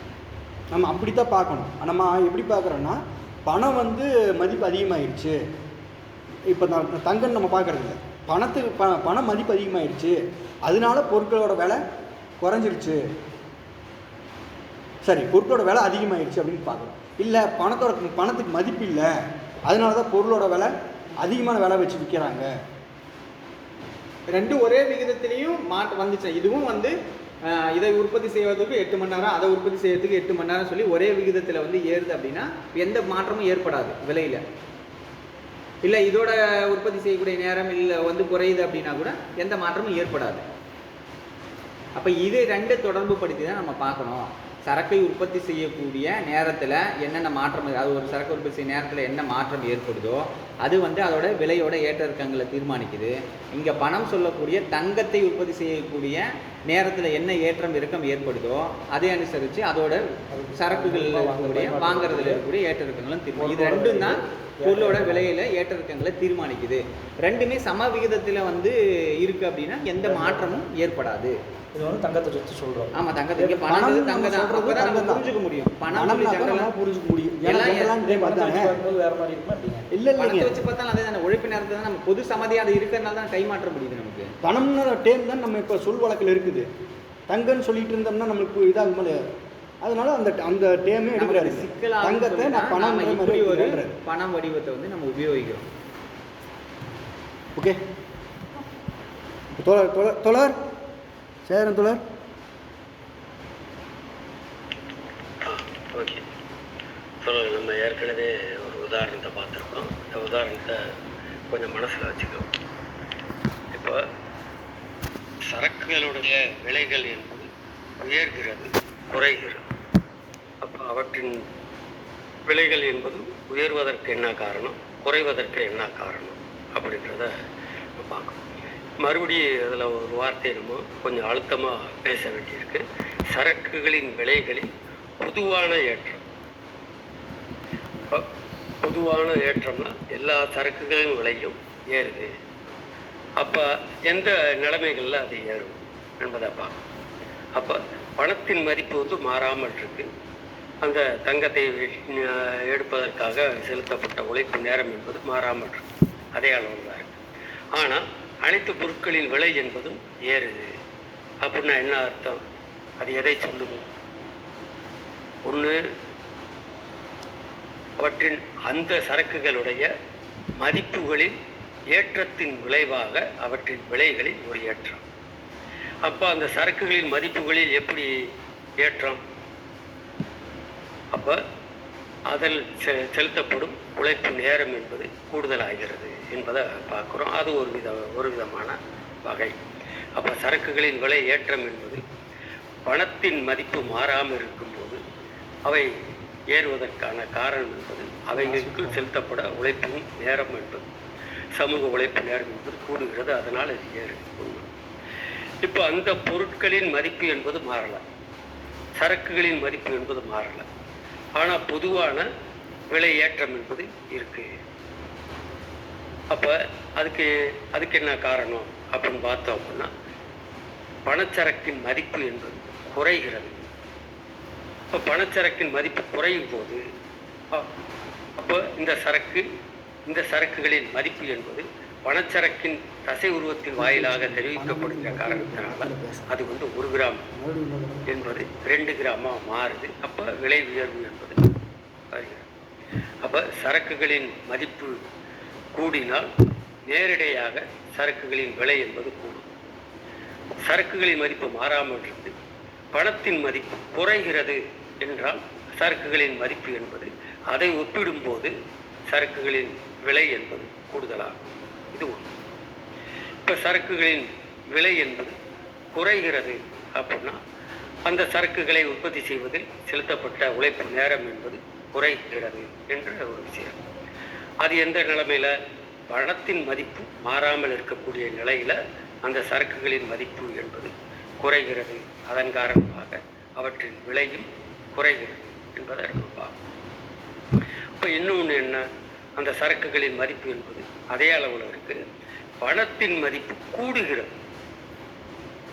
பணத்தின் மதிப்பு கூடும்போது அந்த சரக்குகளின் மதிப்பு என்பது அங்கே வந்து அதை ஒப்பிட்டு பார்க்கும்போது சரக்குகளின் மதிப்பு என்பது குறைகிறது என்பதை பார்க்கணும். இப்போ தங்கத்தில் செலுத்தப்பட்ட உழைப்பு நேரம் அதிகமாகும் போது அந்த தங்கத்தின் மதிப்பு என்பது கூடுது. அப்போ 2 கிராம் தங்கம் கொடுத்த இடத்துல 1 கிராம் தங்கம் தான் கொடுக்க முடியும். அப்போ இங்கே என்ன நடக்குது? அந்த சரக்குகளின் விலை என்பது அங்கே வந்து குறைகிறது என்பதையும் பார்க்கணும். அப்போ சரக்குகளின் விலை கூடுவதற்கும் சரக்குகளின் விலை குறைவதற்கும் 2 விதமான ஒப்பீட்டு காரணிகள் என்பது இருக்கு. அப்போ இது ஒரு தன்மை. ஆனால் இதற்கு மறுதலையாக நம்ம எப்படி அதை புரிந்து கொள்ளக்கூடாது என்பதை தோழர் வந்து சொல்றார். அப்போ பணத்தின் மதிப்பிலான வீழ்ச்சியின் காரணமாக ஒரு சரக்கின் விலை கூடுது. சாதாரணமாக சரக்கின் விலை பொதுவாக கூடுது அப்படின்னா பணத்தின் மதிப்பு என்பது குறைந்ததுனால்தான் கூடுது, சரக்கின் விலை கூடுது அப்படின்னு நம்ம சொல்லக்கூடாது. அப்படி சொல்ல முடியாது. ஏன்னா அதற்கு வேறு காரணிகள் இருக்குது. ஏன்னா சரக்குகளின் விலைகள் என்பது கூடுவதற்கு நம்ம 2 விஷயங்களை போட்டுட்டு பார்த்தோம். அதில் அந்த சரக்குகளின் உற்பத்தியில் செலவிடக்கூடிய அந்த நேரம் என்பது கூடினால் அந்த சரக்குகளின் விலை கூடும். மறுதலையாக அந்த தங்கத்தின் மதிப்பு குறைந்தால் அந்த சரக்கின் விலை கூடும். அதற்கு பதிலாக தங்கத்தின் மதிப்பு குறைந்ததால் இந்த சரக்கின் விலை கூடியது அப்படின்னு நம்ம சொல்லக்கூடாது, சொல்ல முடியாது. அதே போல் தங்கத்தின் மதிப்பு கூடியதால் இந்த சரக்குகளின் விலை குறைந்தது என்று நம்ம சொல்லக்கூடாது என்பதுதான் தொடர் இங்கே குறிப்பிட்டு சொல்லக்கூடாது. அப்போ குறிப்பிட்டு சொல்வதாக இருக்கு. அந்த அடிப்படையில் இன்னொரு விஷயத்தையும் கொண்டு வந்திருக்கிறார். ஏன் அப்படி சொல்லக்கூடாது? மதிப்பு மாறாதிருக்கும் ஒரு சரக்கு. இப்போ பாருங்களேன், தங்க நகையை நம்ம வச்சிருக்கோம். அந்த தங்க நகையோட மதிப்பு என்பது எதை ஒட்டி மாறுபடுது? தங்கத்தோட மதிப்பை ஒட்டி அது மாறும். அப்போ தங்கத்தோட மதிப்பு எந்த அளவுக்கு ஏறுகிறதோ அந்த அளவுக்கு நகையோட மதிப்பு ஏறும். தங்கத்தோட மதிப்பு எந்த அளவு குறைகிறதோ அதை ஒட்டி நகையோட மதிப்பு குறையும். அப்போ இப்படிப்பட்ட அதனுடைய விகிதத்தின் அடிப்படையில் மாறாத அளவில் அதுவும் ஏறிச்சினாலும் இறங்குச்சினாலும் அந்த மதிப்பு மாற்றம் என்பது அங்கே வந்து நிகழாது என்பதை நம்ம பார்க்குறோம். அதுவும் அதே நேரத்தில் தங்கத்தின் மதிப்போடு அதே விகிதத்தில் ஏறாமலோ அல்லது கூடுதல் விகிதத்தில் ஏறியோ அல்லது குறைந்த விகிதத்தில் குறைந்தோ அது வந்து இருந்துச்சு அப்படின்னா அதுக்கு மதிப்பில் மாற்றம் ஏற்படும் என்பதையும் நம்ம பார்க்குறோம். இந்த நிலைமையில் இதை வந்து ஒரு அதை நம்ம புரிந்து கொள்வதற்காகத்தான் அதை சொல்கிறாரு. அப்போ ஒரு பொதுவான சரக்குகளின் பொதுவான விலையேற்றம் என்பதற்கு என்ன காரணம், சரக்குகளின் பொதுவான விலை குறைவு என்பதற்கு என்ன காரணம், அப்போ தங்கத்தின் மதிப்பு கூடுவதும் குறைவது மட்டுமல்ல அதற்கு காரணம் என்று நம்ம பார்த்துக்கலாம். இது அந்த இதில் சொல்ல முடியும். டவுட் இருந்துச்சுன்னா சொல்ல கேட்கலாம். நன்றிங்க தோழர். யாருக்கா கேள்விகள்? ஓகே, அடுத்த பற்றி போயிடலாங்களா? அடுத்தது விலை பற்றின பரிசீலனை போகிறோம். விலை வடிவம்னா என்ன? நம்ம இதுக்கு மேலே வாய்ச்சோம். விலை வடிவம்னா பணம் தான். விலையோட வடிவம் மதிப்பினுடைய தெரிவிப்பு. ஓகே, தெரிவிப்பு தான். ஆனால் விலை வடிவங்கிறது விலை வடிவங்கிறது 2 ஒப்பீடு பண்ணி கருத்தளவிலான பணம். அது பணம் தேவைப்படாது, அதுதான் விலை வடிவிலான பணம். ஓகே, அடுத்த பற்றி வாசிங்க. பணமாக செயல்படுகிற உயர்நிலை உலோகத்தின் பல்வேறு எடைகளில் நடப்பில் உள்ள பண பெயர்களுக்கும் அந்த பெயர்கள் ஆரம்பத்தில் குறித்த உள்ளபடியான எடைகளுக்கும் இடையில் ஒரு பொருத்தமின்மை படிப்படியாக கிளம்புகிறது. இந்த பொருத்தமின்மை வரலாற்று காரணங்களின் விளைவாகும். இக்காரணங்களில் முக்கியமானவை: 1. அரைகுறை வளர்ச்சி பெற்ற சமுதாயத்துக்குள் அந்நிய பணத்தின் இறக்குமதி. இது ரோமாபுரியில் அதன் ஆரம்ப காலத்தில் நிகழ்ந்தது. அங்கே தங்க, வெள்ளி நாணயங்கள் முதலில் அந்நிய சரக்குகளாக புழங்கின. இந்த அந்நிய நாணயங்களின் பெயர்களும் உள்நாட்டு எடைகளின் பெயர்களும் ஒத்திருப்பதற்கில்லை. 2. செல்வம் அதிகரிக்க அதிகரிக்க உயர்நிலை உலோகங்களில் உயர்ந்த உலோகம் தாழ்ந்த உலோகத்தை மதிப்பளவை என்ற நிலையிலிருந்து வெளியேற்றுகிறது. வெள்ளி செம்பையும் தங்கம் வெள்ளியையும் வெளியேற்றுகிறது.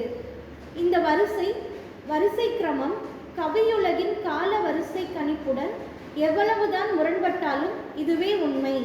உதாரணமாக, பவுண்ட் என்ற சொல் உள்ளபடியே ஒரு பவுண்டு எடையுள்ள வெள்ளிக்கு தரப்பட்ட பணப்பெயராகும்.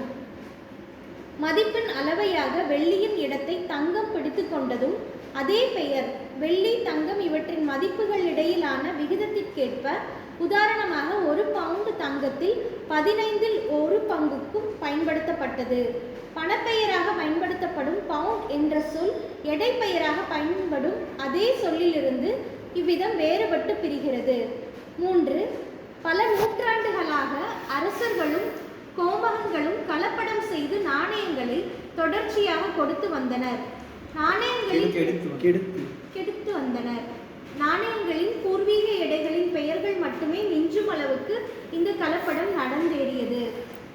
அடிக்கடி மூணு அடிப்படை படிச்சு 64 தவிரவும் இது வரலாற்று வழியில் உலக தழுவ பொருந்தக்கூடிய நன்று.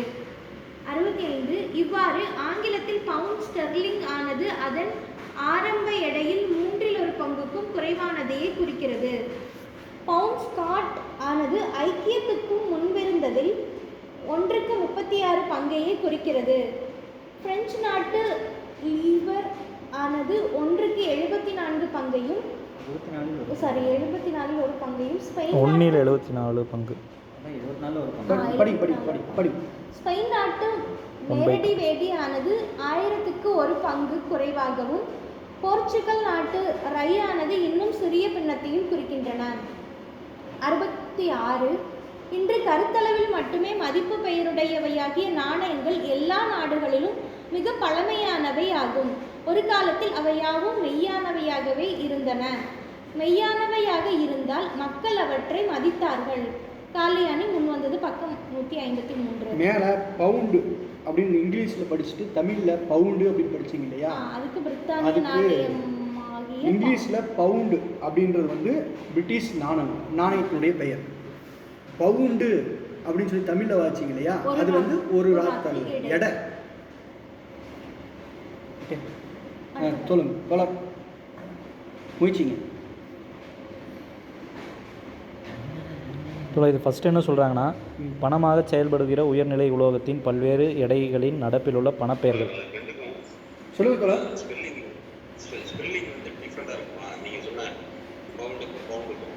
அப்படித்தான் இருந்தது தோழர். பிற்காலத்தில் பவுண்டுனே வந்தங்காட்டி பவுண்டுனே அப்படியே போயிடுச்சு, நடப்பு வழக்கிலேயே போயிடுச்சு அப்படின்றது இங்கே சொல்கிறாரு. என்னென்னா எடையை குறிக்க வந்த பெயர் தான் பின்னாட்களில் பணத்தோட பெயராக மாறிடுச்சு அப்படின்னு சொல்ல வர்றாரு. அதான் வெள்ளி அப்போ இவங்க படிக்கும்போது ஒரு வார்த்தை வந்துச்சுல்ல, வெள்ளியோடைய அந்த எடையை குறிக்கிறதுனால அதை பவுண்டுனே வந்துருச்சுங்கிறது தானே அப்படி சொன்னாங்க. அதே தான்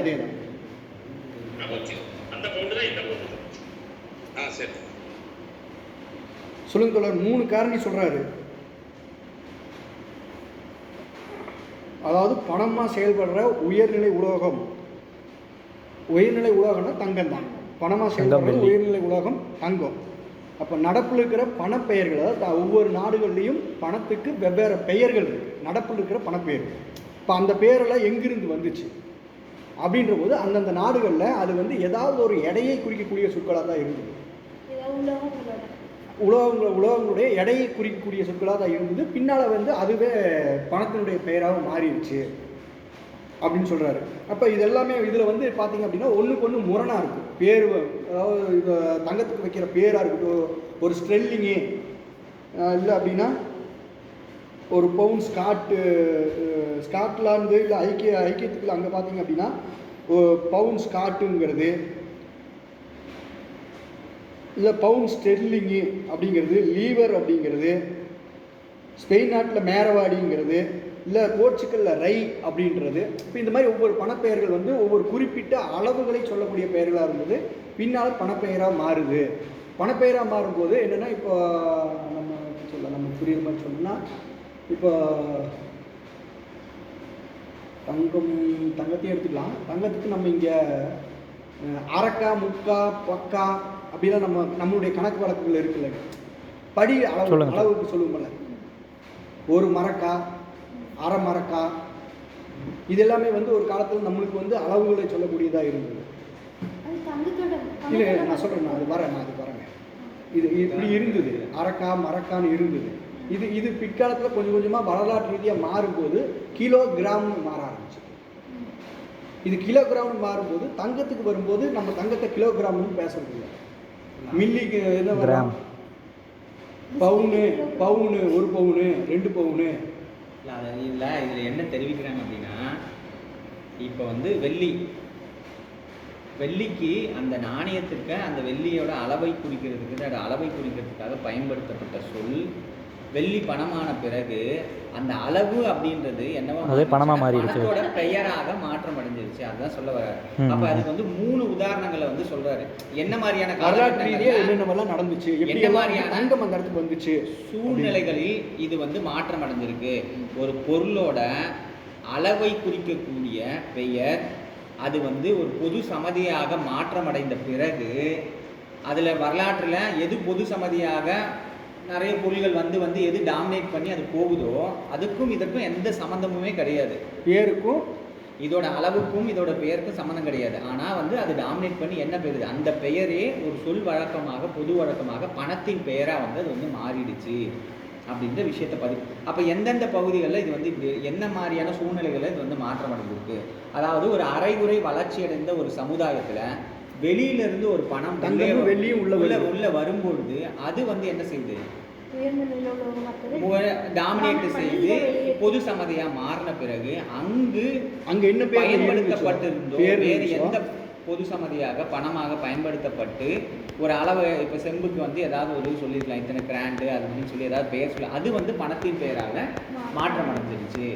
அதே மாதிரி செல்வம் அதிகரிக்க அதிகரிக்க உயர்நிலை உலோகங்கள், அதாவது செல்வம் அதிகமாக என்ன ஆகும், அதிகமான புழக்கம் வேணும், அதிகமான பொது சமதிக்கு பயன்படக்கூடிய பொருட்கள் வேணும். அப்போ அதிகமான பொது சமதிக்கு பயன்படக்கூடிய பொருட்கள் வேணும்னா எதோட மதிப்பு அதிகமாக இருக்கோ அதை வைத்து தான் நம்ம வந்து கணக்கீடு செய்யணும். அப்போ வெள்ளி ஒரு காலத்தில் செம்பு வந்து இருந்த இடத்த வெள்ளி வந்து கைப்பிடிக்குது, இப்போ வந்து வெள்ளி இருந்த இடத்த தங்கம் வந்து கைமாற்றப்படுது. அப்படி மாற்றம் அடையும் போது செம்பின் அளவை, அதோட அளவு இருக்கு இல்லையா, இத்தனை கிலோவோ ஏதோ ஒரு மதிப்பு, அதுக்குன்னு அந்தந்த பகுதிகளில் அந்தந்த மொழிகளில் எந்த பெயர் வந்து அதோட அளவை குறிக்கப்படுறதுக்காக பயன்படுத்தப்பட்டுச்சோ அந்த பெயர் என்னவா மாறிடுச்சு, அதோட பணத்தோட பொது பெயராக மாற்றம் அடைஞ்சிருக்கு. அப்படி ஒரு நிகழ்வு வந்து நடந்திருக்கு அப்படின்ற விஷயத்த சொல்லி தான் அதுக்கு தான் வந்து இந்த பவுண்டு அப்படின்றது வெள்ளியோட, பிரிட்டானிய நாட்டில் வெள்ளியின் அளவை குறிக்கக்கூடிய 15 ஒரு பங்கு. அதாவது 1 கிராம் தங்கத்துக்கு 15 சரி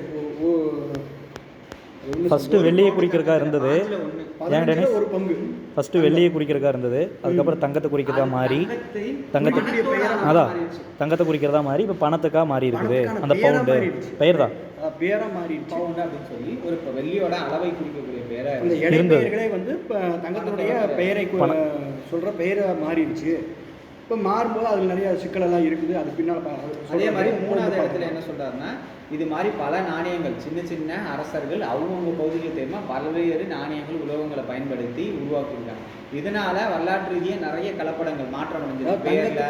இதில் வந்து 10 கிராம் தங்கம் இருக்குன்னு அச்சு நாணயம் அடிப்பாங்க. ஆனால் நாணயத்தில் 10 கிராம் இருக்காது, 4 கிராம் செம்பு கலந்துருப்பாங்க, 6 கிராம் தான் தங்கம் இருக்கும்.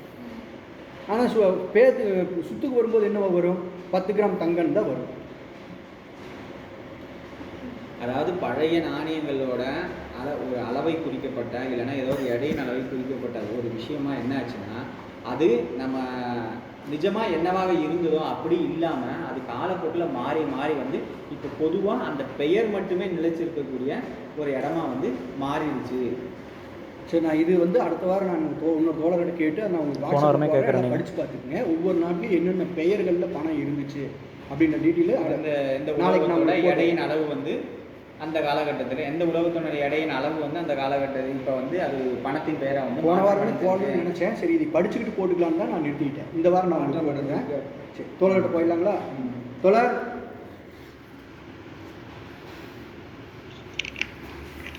ஓகே தோழர்களே,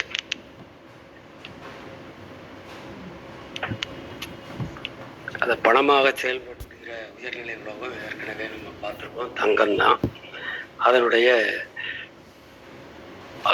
எடையின் பெயர் தான் வந்து பணப்பெயராக இருந்தது என்பதை நம்ம பார்க்கலாம். அப்போ தங்கத்தோட எடையின் பெயர் தான் பணப்பெயராக இருந்தது. அந்த பெயர் வந்து துவக்கத்தில் ஆரம்ப காலத்தில் குறித்த அந்த எடை அளவுக்கும் இப்போ இருக்கக்கூடிய அந்த உண்மையான அளவுக்கும் இடையில வந்து பெரிய வித்தியாசம் ஆகி கடைசியில் அந்த பெயர் மட்டுமே இருக்கக்கூடிய நிலைமைக்கு அது வந்துருச்சு என்பதை, அதாவது எடைக்கும் அதே போல அந்த பண பெயருக்கும் இடையில இருக்கக்கூடிய பொருத்தம் இல்லாத தன்மை, பொருத்தம் என்பது அங்கே வந்து மாறிடுச்சு. பொருத்தம் இல்லாத தன்மையாக அதை மாறி அந்த பெயர் மட்டுமே நிற்கிது, உண்மையான அதன் எடை அளவு என்பது அந்த தங்கத்தில் இல்லை என்பதுதான் இங்கே சொல்றாங்க. அப்ப இந்த மாதிரியான நிலைமை வந்ததுக்கு என்ன காரணம் அப்படின்றதுக்கு ஒரு 3 விதமான காரணங்களை சொல்றாரு.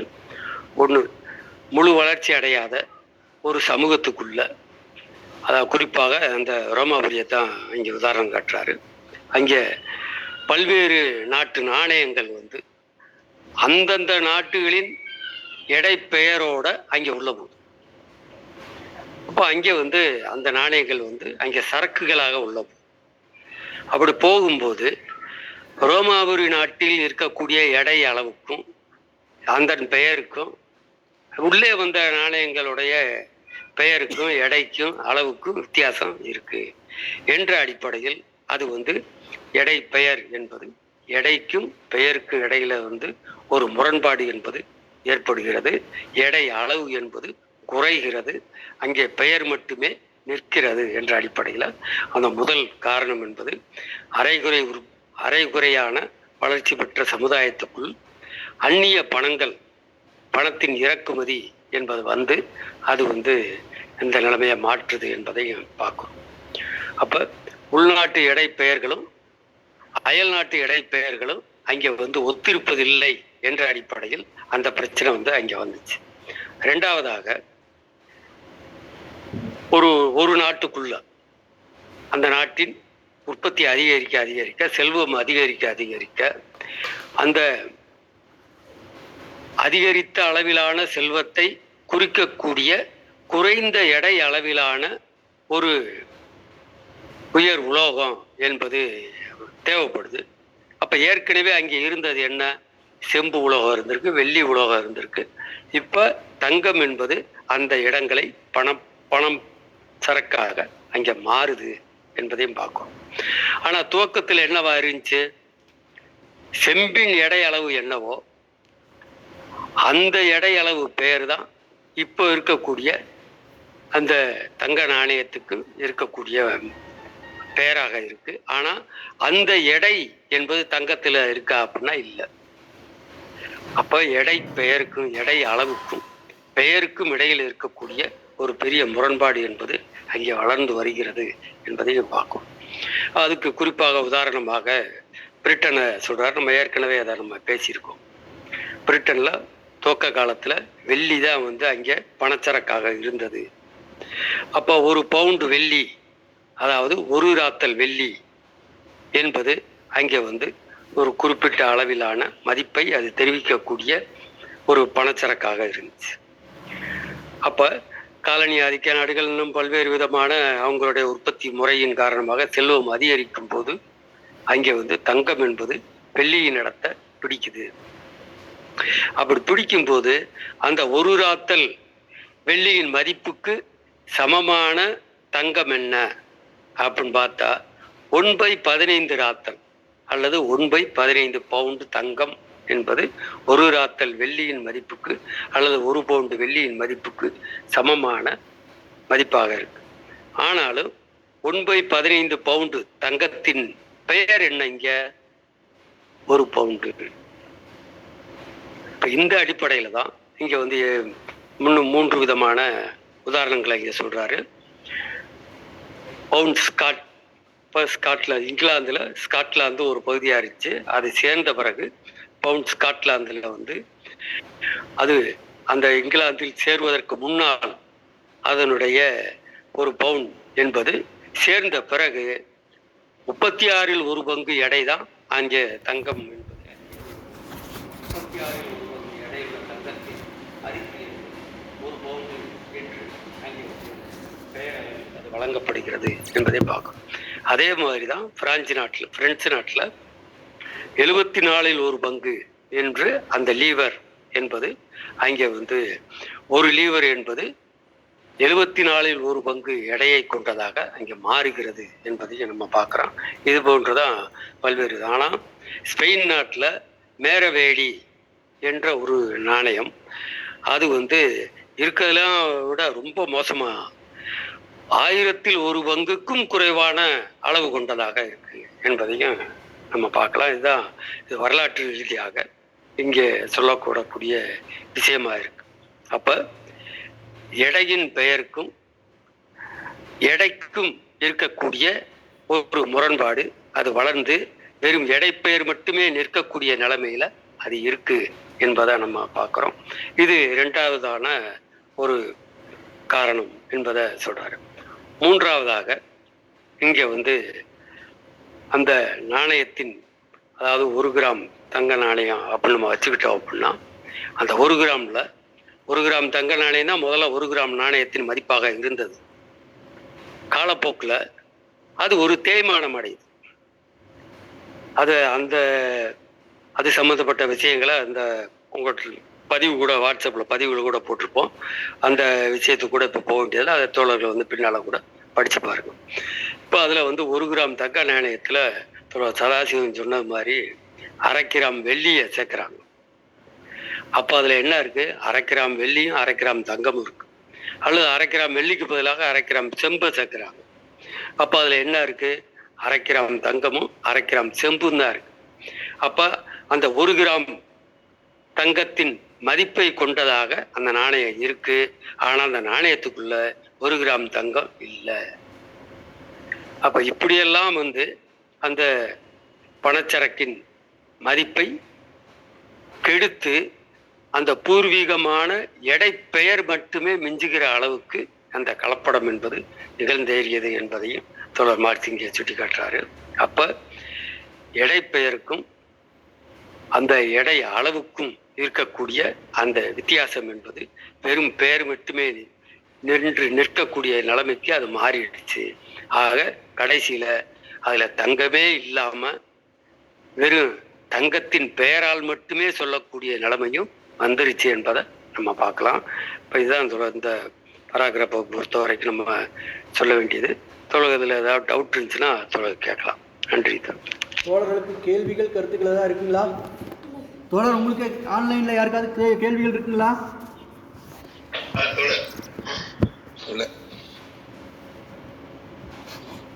பேசுங்க, கேளுங்க தோழர், கேளுங்க. அதான் இப்ப உதாரணமாக 1 பவுண்டு தங்கத்தில் 15 1 பங்குக்கும் பயன்படுத்தப்பட்டதுங்கிறப்ப வெள்ளியோட விலை அதாவது தங்கத்தோட விலை வெள்ளியோட 15 மடங்கு அதிகம் அப்படின்னு நம்ம புரிஞ்சுக்கலாமா தோழர்? அது ஒண்ணு. ரெண்டாவது, அதே இதே நம்ம இங்க இந்த அடிப்படைக்குள்ள நம்ம இது பண்ணோம்னாக்க 1/36 and 1/74 1/1000 வருது.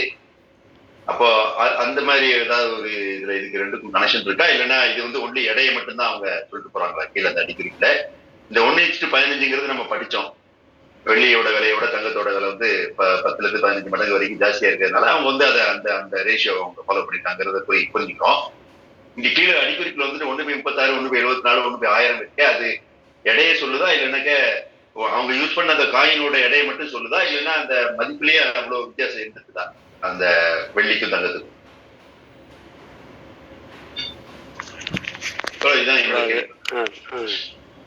அது வெள்ளிக்கும் தங்கத்துக்கும் உள்ள விஷயம் பிரிட்டனை பொறுத்த வரைக்கும் தான். மற்ற நாடுகள்ல என்ன புழக்கத்தில் எது பணச்சரக்காக இருந்தது என்பது இந்த உதாரணத்தின் அடிப்படையில் நம்ம புரிந்து கொள்ள முடியாது. பிரிட்டன்ல இருந்தக்கூடிய நிலைமை, வெள்ளியை நடத்த தங்கம் பிடிக்கும் போது அந்த 1 பவுண்டு என்று சொல்லக்கூடிய அந்த வெள்ளியின் மதிப்பை கொண்ட 15 1 பங்காக இருக்கக்கூடிய அந்த தங்கத்தை அங்கே அதை சமப்படுத்தினார்கள் என்ற அடிப்படையில் அதை பார்க்கலாம். ஆனால் பணப்பெயர் என்று சொல்லும்போது இதில் ஒரு ஸ்காட் பவுண்ட் ஸ்காட் அப்படின்னு சொன்னது உண்மையிலேயே எந்த அளவுக்கு அது மாறி போயிருக்கு அப்படின்னா, அந்த 1 பவுன் என்று சொல்லக்கூடிய அந்த பெயர் இருக்கு. ஆனால் அதில் எவ்வளவு எடை இருக்கு அப்படின்னா 1/36 அளவுக்கான 1 பவுனில் 36 1 பங்கு எடை தான் அங்கே இருந்தது என்ற அடிப்படையில் தான் மற்ற உதாரணங்களும் அதில் இருக்கு தோழர்களே. அப்படித்தான் அதை நான் புரிந்து கொண்டேன் தோழர். நன்றி. நன்றிங்க தோழர். தோழர் சிவகுமார் தோழர், பெங்களூர் தோழர், நாளைக்கோ நாளானிக்கோ ஒவ்வொரு நாடுகள்லையும் புழக்கத்தில் இருந்த எடை பெயரும் பின்னால் வந்த பணப்பெயரும் தற்போது புழக்கத்தில் இருக்கக்கூடிய பணப்பெயரும் அது லிஸ்ட் நான் வாட்ஸ்அப் பகிர்ந்துடுறேன் தோழர். Okay sir. நன்றி தோழர். அடுத்த பற்றி கேளுங்க தோழர். பவுனுக்கு ஏதாவது தொடர்பு இருக்கா? அதான் தோழர், பவுண்ட் அப்படின்றது வந்து பிரிட்டானியாவில் இருந்த பணத்தோட பேர். ஆனால் பவுண்டு அப்படின்னு அவங்க சொல்கிறது வந்து எடையை குறிக்கிறதுக்காக சொன்னது. ஆனால் இப்போ நம்ம நார்மலாக பேச்சு வழக்கில் என்ன பண்ணுறோம், 1 பவுண்டு 2 பவுண்டு அப்படின்னு தான் நம்ம நாணய பெயரை சொல்லிட்டு வர்றோம். நம்ம பவுனுக்கு அது சம்பந்தம் இல்லை தங்கத்தோட பவுன் சொல்றோம்ல, 1 பவுன் 8 கிராம் சொல்றோம், அந்த பவுனுக்கும் இதுக்கு ஏதாவது தொடர்பு இல்லை? தோழர், அது வந்து பவுண்ட் ஸ்டெர்லிங் அப்படின்றது வந்து பிரிட்டனுடைய நாணயத்துடைய பெயர். அது வந்து வெள்ளியின் பெயராக இருந்தது, தங்கத்தின் பெயராக மாறிட்டு அது பவுண்ட் ஸ்டெர்லிங் என்று கூட அதை சொல்லுவாங்க. இப்போ நம்ம புழக்கத்தில் இருக்கக்கூடிய ஒரு சவரன் என்று சொல்லக்கூடியது 1 பவுன். இது வந்து 1 பவுனு ஒரு சவரன் அப்படின்னா 8 கிராமுக்கு சமமானது என்ற அடிப்படையில் தான் இந்த நம்ம புழக்கத்தில் இருக்கக்கூடிய 1 பவுன். இது வந்து பிரிட்டனுடைய நாணயத்தின் பெயர் இல்லை, இது வந்து நம்ம தங்கத்தின் எடை அளவுக்காக நம்ம சொல்கிறோம். ஒரு சவரன் என்பது 8 கிராம், 1 பவுன் என்பதும் 8 கிராம் தான். சவரனும் பவுனும் ஒன்று, பவுண்டு வேற, அவ்வளோதான்.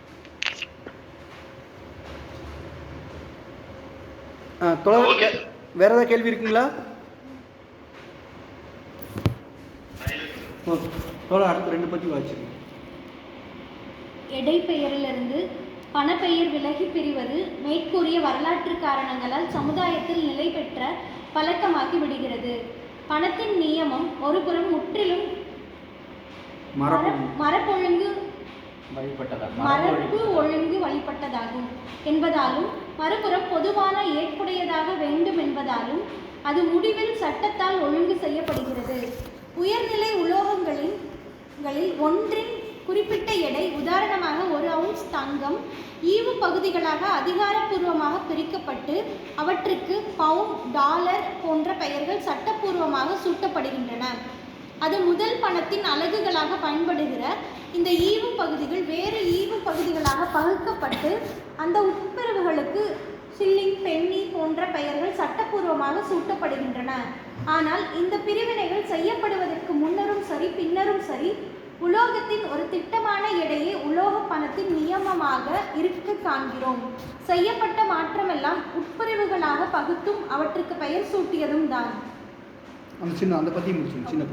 விலைகள் அல்லது சரக்குகளின் மதிப்புகள் கருத்தளவில் எவையாக மாற்றப்படுகின்றனவோ அந்த தங்க அளவுகள் இப்போது நாணயங்களின் பெயர்களில் அல்லது தங்க நியமத்தின் உட்பிரிவுகளின் சட்டப்படி செல்லுபடியாகும் பெயர்களில் தெரிவிக்கப்படுகின்றன.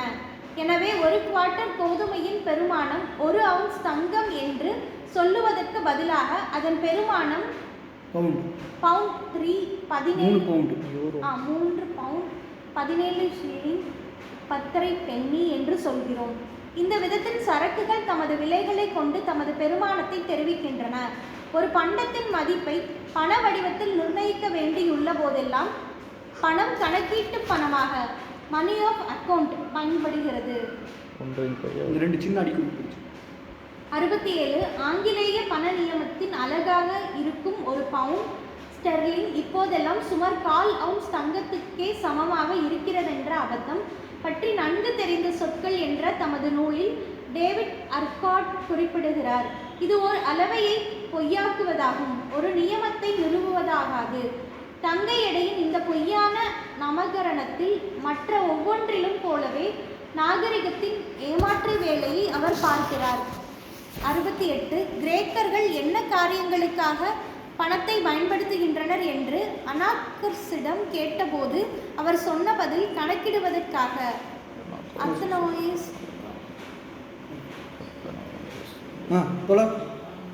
கார்த்திக் தோழர் லைன்ல வாங்க. சும்மா வாங்க தோழர், சும்மா 2 வரி மேல இருக்கு, அந்த 2 வரி சொல்லுங்க. நீங்கள் சொல்லுங்கள்.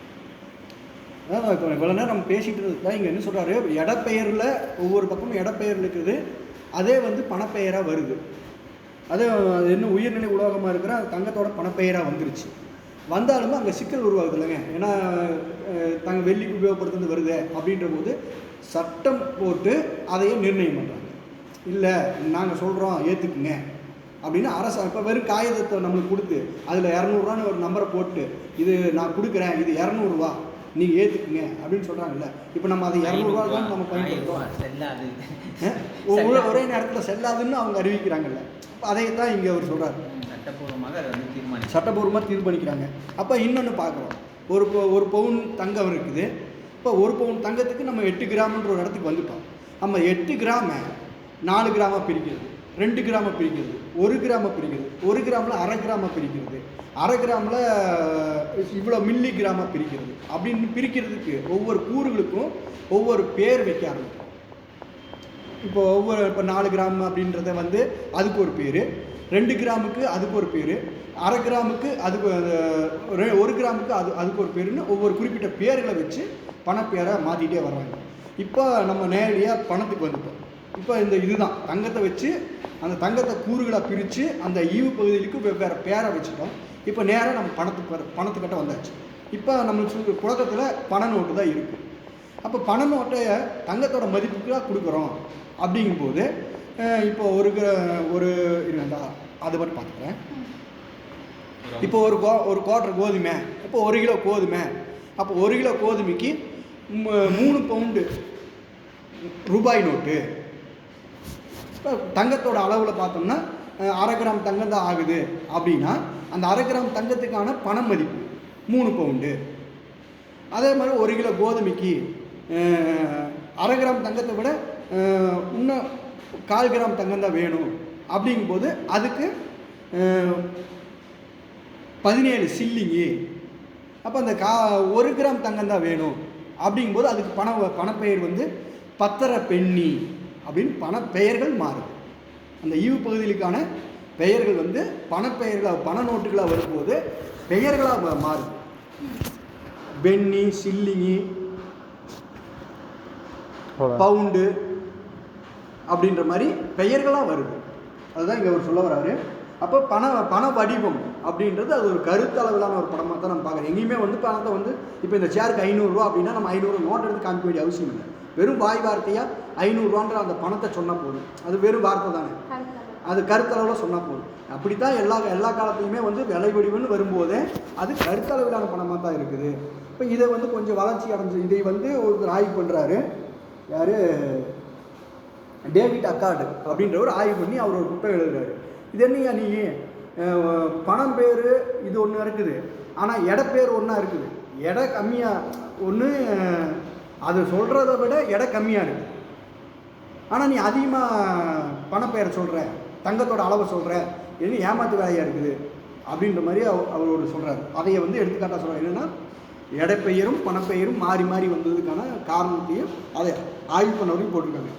2வது வரும்போது கிரேக்கர்கள் அவங்ககிட்ட போய் நீ இப்போ இங்கே வந்து பணத்தை நீ எதுக்கு பயன்படுத்துகிறீங்க அப்படின்னா, நான் இவ்வளோ பொருள் என்கிட்ட இருக்குது, 500 ரூபா பொருள் என்கிட்ட இருக்குது அப்படின்னு கணக்குக்காக நான் அந்த பணத்தை யூஸ் பண்ணுறேன் அப்படின்னு மாதிரி சொல்கிறதா நான் புரிஞ்சுக்கிறேன். வேறு ஏதாவது சொல்கிறீங்களா? அதாவது எடைப்பெயர்லேருந்து பணப்பெயர் வந்து விலகி போனால் ஒரு வரலாற்றை தான் நம்ம இது வரைக்கும் பார்த்தோம்.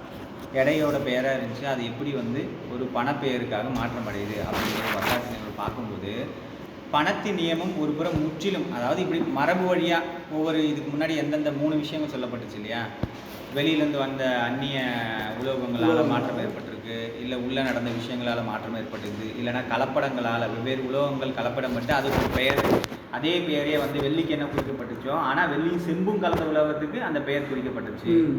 இப்படியான விஷயங்களால் வந்து என்னவா இருக்குன்னா இந்த மாற்றங்கள் பணப்பெயரில் மாற்றமே. ஆனால் இதை ஒழுங்குபடுத்தி இதை வந்து எல்லாரும் ஒரு பொது கருத்தாக எடுத்து போகிறதுக்காக சட்டங்கள் வந்து பயன்படுத்தப்பட்டிருக்கு. இப்போ தோழர் சொன்ன மாதிரி டிமானிசேஷன் நடந்தது, 500 ரூபா 1000 ரூபா செல்லாது அப்படின்னு ஒரு சட்டம் வந்ததுக்கப்புறம் அதை எல்லாரும் ஏற்க வேண்டிய ஒரு நிலைமை. இப்படியாக தான் அது வந்து கொண்டு வரப்பட்டுச்சு. அப்போ இதில் என்னவாக விஷயங்கள் மாற்றம் அடைஞ்சிருக்கு அப்படின்னா, இப்போ என்ன ஆயிருக்கு அப்படின்னா, இப்போ நான் ஒரு உதாரணத்துக்காக சொல்கிறேன். இப்போ வந்து செம்பு வந்து மிக குறைந்த மதிப்புள்ளது, அதை காட்டிலும் வெள்ளி அதிகம், அது காட்டிலும் தங்கம் அதிகம். இது 3 உலோகங்களும் வெவ்வேறு பகுதிகளில் வெவ்வேறு அளவீடு பெயர்களை கொண்டது, அளவுகளை கொண்டது. அப்படி இருக்கும்போது இங்கே பாருங்கள், பவுன் டாலர், ஒரு பவுனும் ஒரு டாலரும் வித்தியாசமாக இருக்கும். பவுன் அதிகமாக இருக்கும், டாலர் வந்து குறைவாக இருக்கும். அப்போது ஒரு தங்கத்தை வந்து ஒரு சமூகத்தில் வந்து ஒரு தங்கத்தை வந்து நீங்கள் பணம் சரக்காக வந்து பண மதிப்புக்காக பண சரக்காக வந்து பயன்படுத்துகிறீங்க. அப்படி பயன்படுத்தும் போது அங்கே வந்து விலை அதிகமான ஒரு சரக்கும் இருக்கும், விலை குறைவான ஒரு சரக்கும் இருக்கும். அப்படி இருக்கும்போது நம்ம என்னென்னா உழைப்பு நேரத்தை வச்சு தான் அடங்குறோம். இப்போ இதில் உதாரணமாக ஒரு சொல்லுது 1 ounce தங்கம் கோதுமைக்கு, ஒரு ராத்தல் கோதுமைக்கு 1 ounce தங்கம் சொல்லுது. ஆனால் நீங்கள் பண கணக்கீட்டு வடிவத்தில் அதை தெரிவிக்கும் போது என்ன பண்ண வேண்டியது இருக்குது? இப்போ நம்ம தமிழில் சொல்கிறோம் அப்படின்னா 10 ரூபா 50 காசு அரை பைசா இப்படி வந்து அதை பிரிக்க வேண்டியது இருக்குது. 1 ounce தங்கம் அப்படின்னு சொல்லி அளவை வச்சு நம்ம சொல்லிடுறோம். ஆனால் பண வடிவத்தில் நம்ம சொல்லும்போது என்ன ஆகுதுன்னா, ஒரு ஆத்தல் கோதுமை வந்து எவ்வளோ, 1 கிலோ கோதுமை வந்து 10 ரூபா, ரூபான்றது வேறு மதிப்பு பெயர், 50 பைசான்றது வேற, இல்லை அரைக்கா இல்லை கால்கா அப்படின்னு சொல்லக்கூடிய விஷயங்கள் வேற. அப்போ இது மாதிரி வந்து என்னவா மாறுதுன்னா, இந்த இடத்துல அது வந்து ஈவுகளாக பிரிக்கப்படும் போது எடைகளுக்காக உபயோகப்படுத்தப்பட்ட பெயர் என்னவா மாறுது? பணத்தின் கணக்கீடுகளை குறிக்கக்கூடிய ஒரு பெயரா வந்து மாற்றம் அடையுது. எவ்வளவு பணம் இருக்கு? அப்ப உதாரணமாக இங்க அதிகம் சூப்பரா சொல்ல பாருங்க, $3 டாலர் வந்து பெரிய மதிப்பு, 17 ஷெல்லிங் அதை விட குறைவான மதிப்பு. பவுண்டு சரி, பவுண்டு 3 பவுண்டு 17 ஷெல்லிங் பவுண்டை விட குறைவான மதிப்பு. அதை விட குறைவான மதிப்பு பென்னி. அப்ப இது எல்லாமே ஒரு காலத்துல ஒரு உலோகத்தின் எடைகளை குறிக்கக்கூடிய பெயர்களாக இருந்தது. அது என்னவா மாறுதுன்னா, அப்போ இங்க என்னவா விஷயம்னா, பண வடிவத்தில் நீங்க சொல்லும் போது ஒரு பண்டத்தின் மதிப்பை தோழர் போன் வந்துச்சு, கட் பண்ணிட்டேன். அப்போ ஒரு காலத்துல என்னவா மாறுதுன்னா, அந்த உலோகத்தின் எடைகளுக்காக குறிக்கப்பட்ட பெயர் காலப்போக்கில் அதோடைய பண வடிவத்தின், அதாவது பண கணக்கீடுகளை தெரிவிக்கக்கூடிய ஒரு பெயரா வந்து மாறிடுச்சு அப்படின்ற விஷயத்தை தான் வந்து இங்க பதிவு பண்றாரு. சூப்பர் தோழர், நீங்க ஏதாவது சொல்றீங்களா? தோழர் ஆன்லைன்ல ஏதாவது பேசுறீங்களா? நீங்க சரி, ஓகே. சேகர் தோழர்,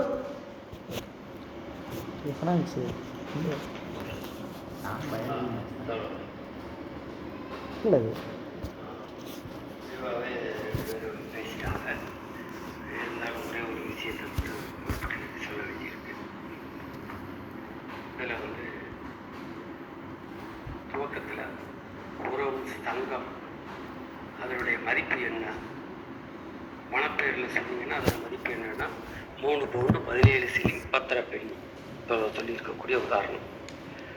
அப்போ 1 ounce தங்கத்தோட மதிப்பு என்னன்னா 3 ounce 17 ஷில்லிங் 10 பென்னி, கிட்டத்தட்ட 4 பவுண்டை விட குறைவானது தான் அந்த 1 ounce தங்கத்துடைய மதிப்பு.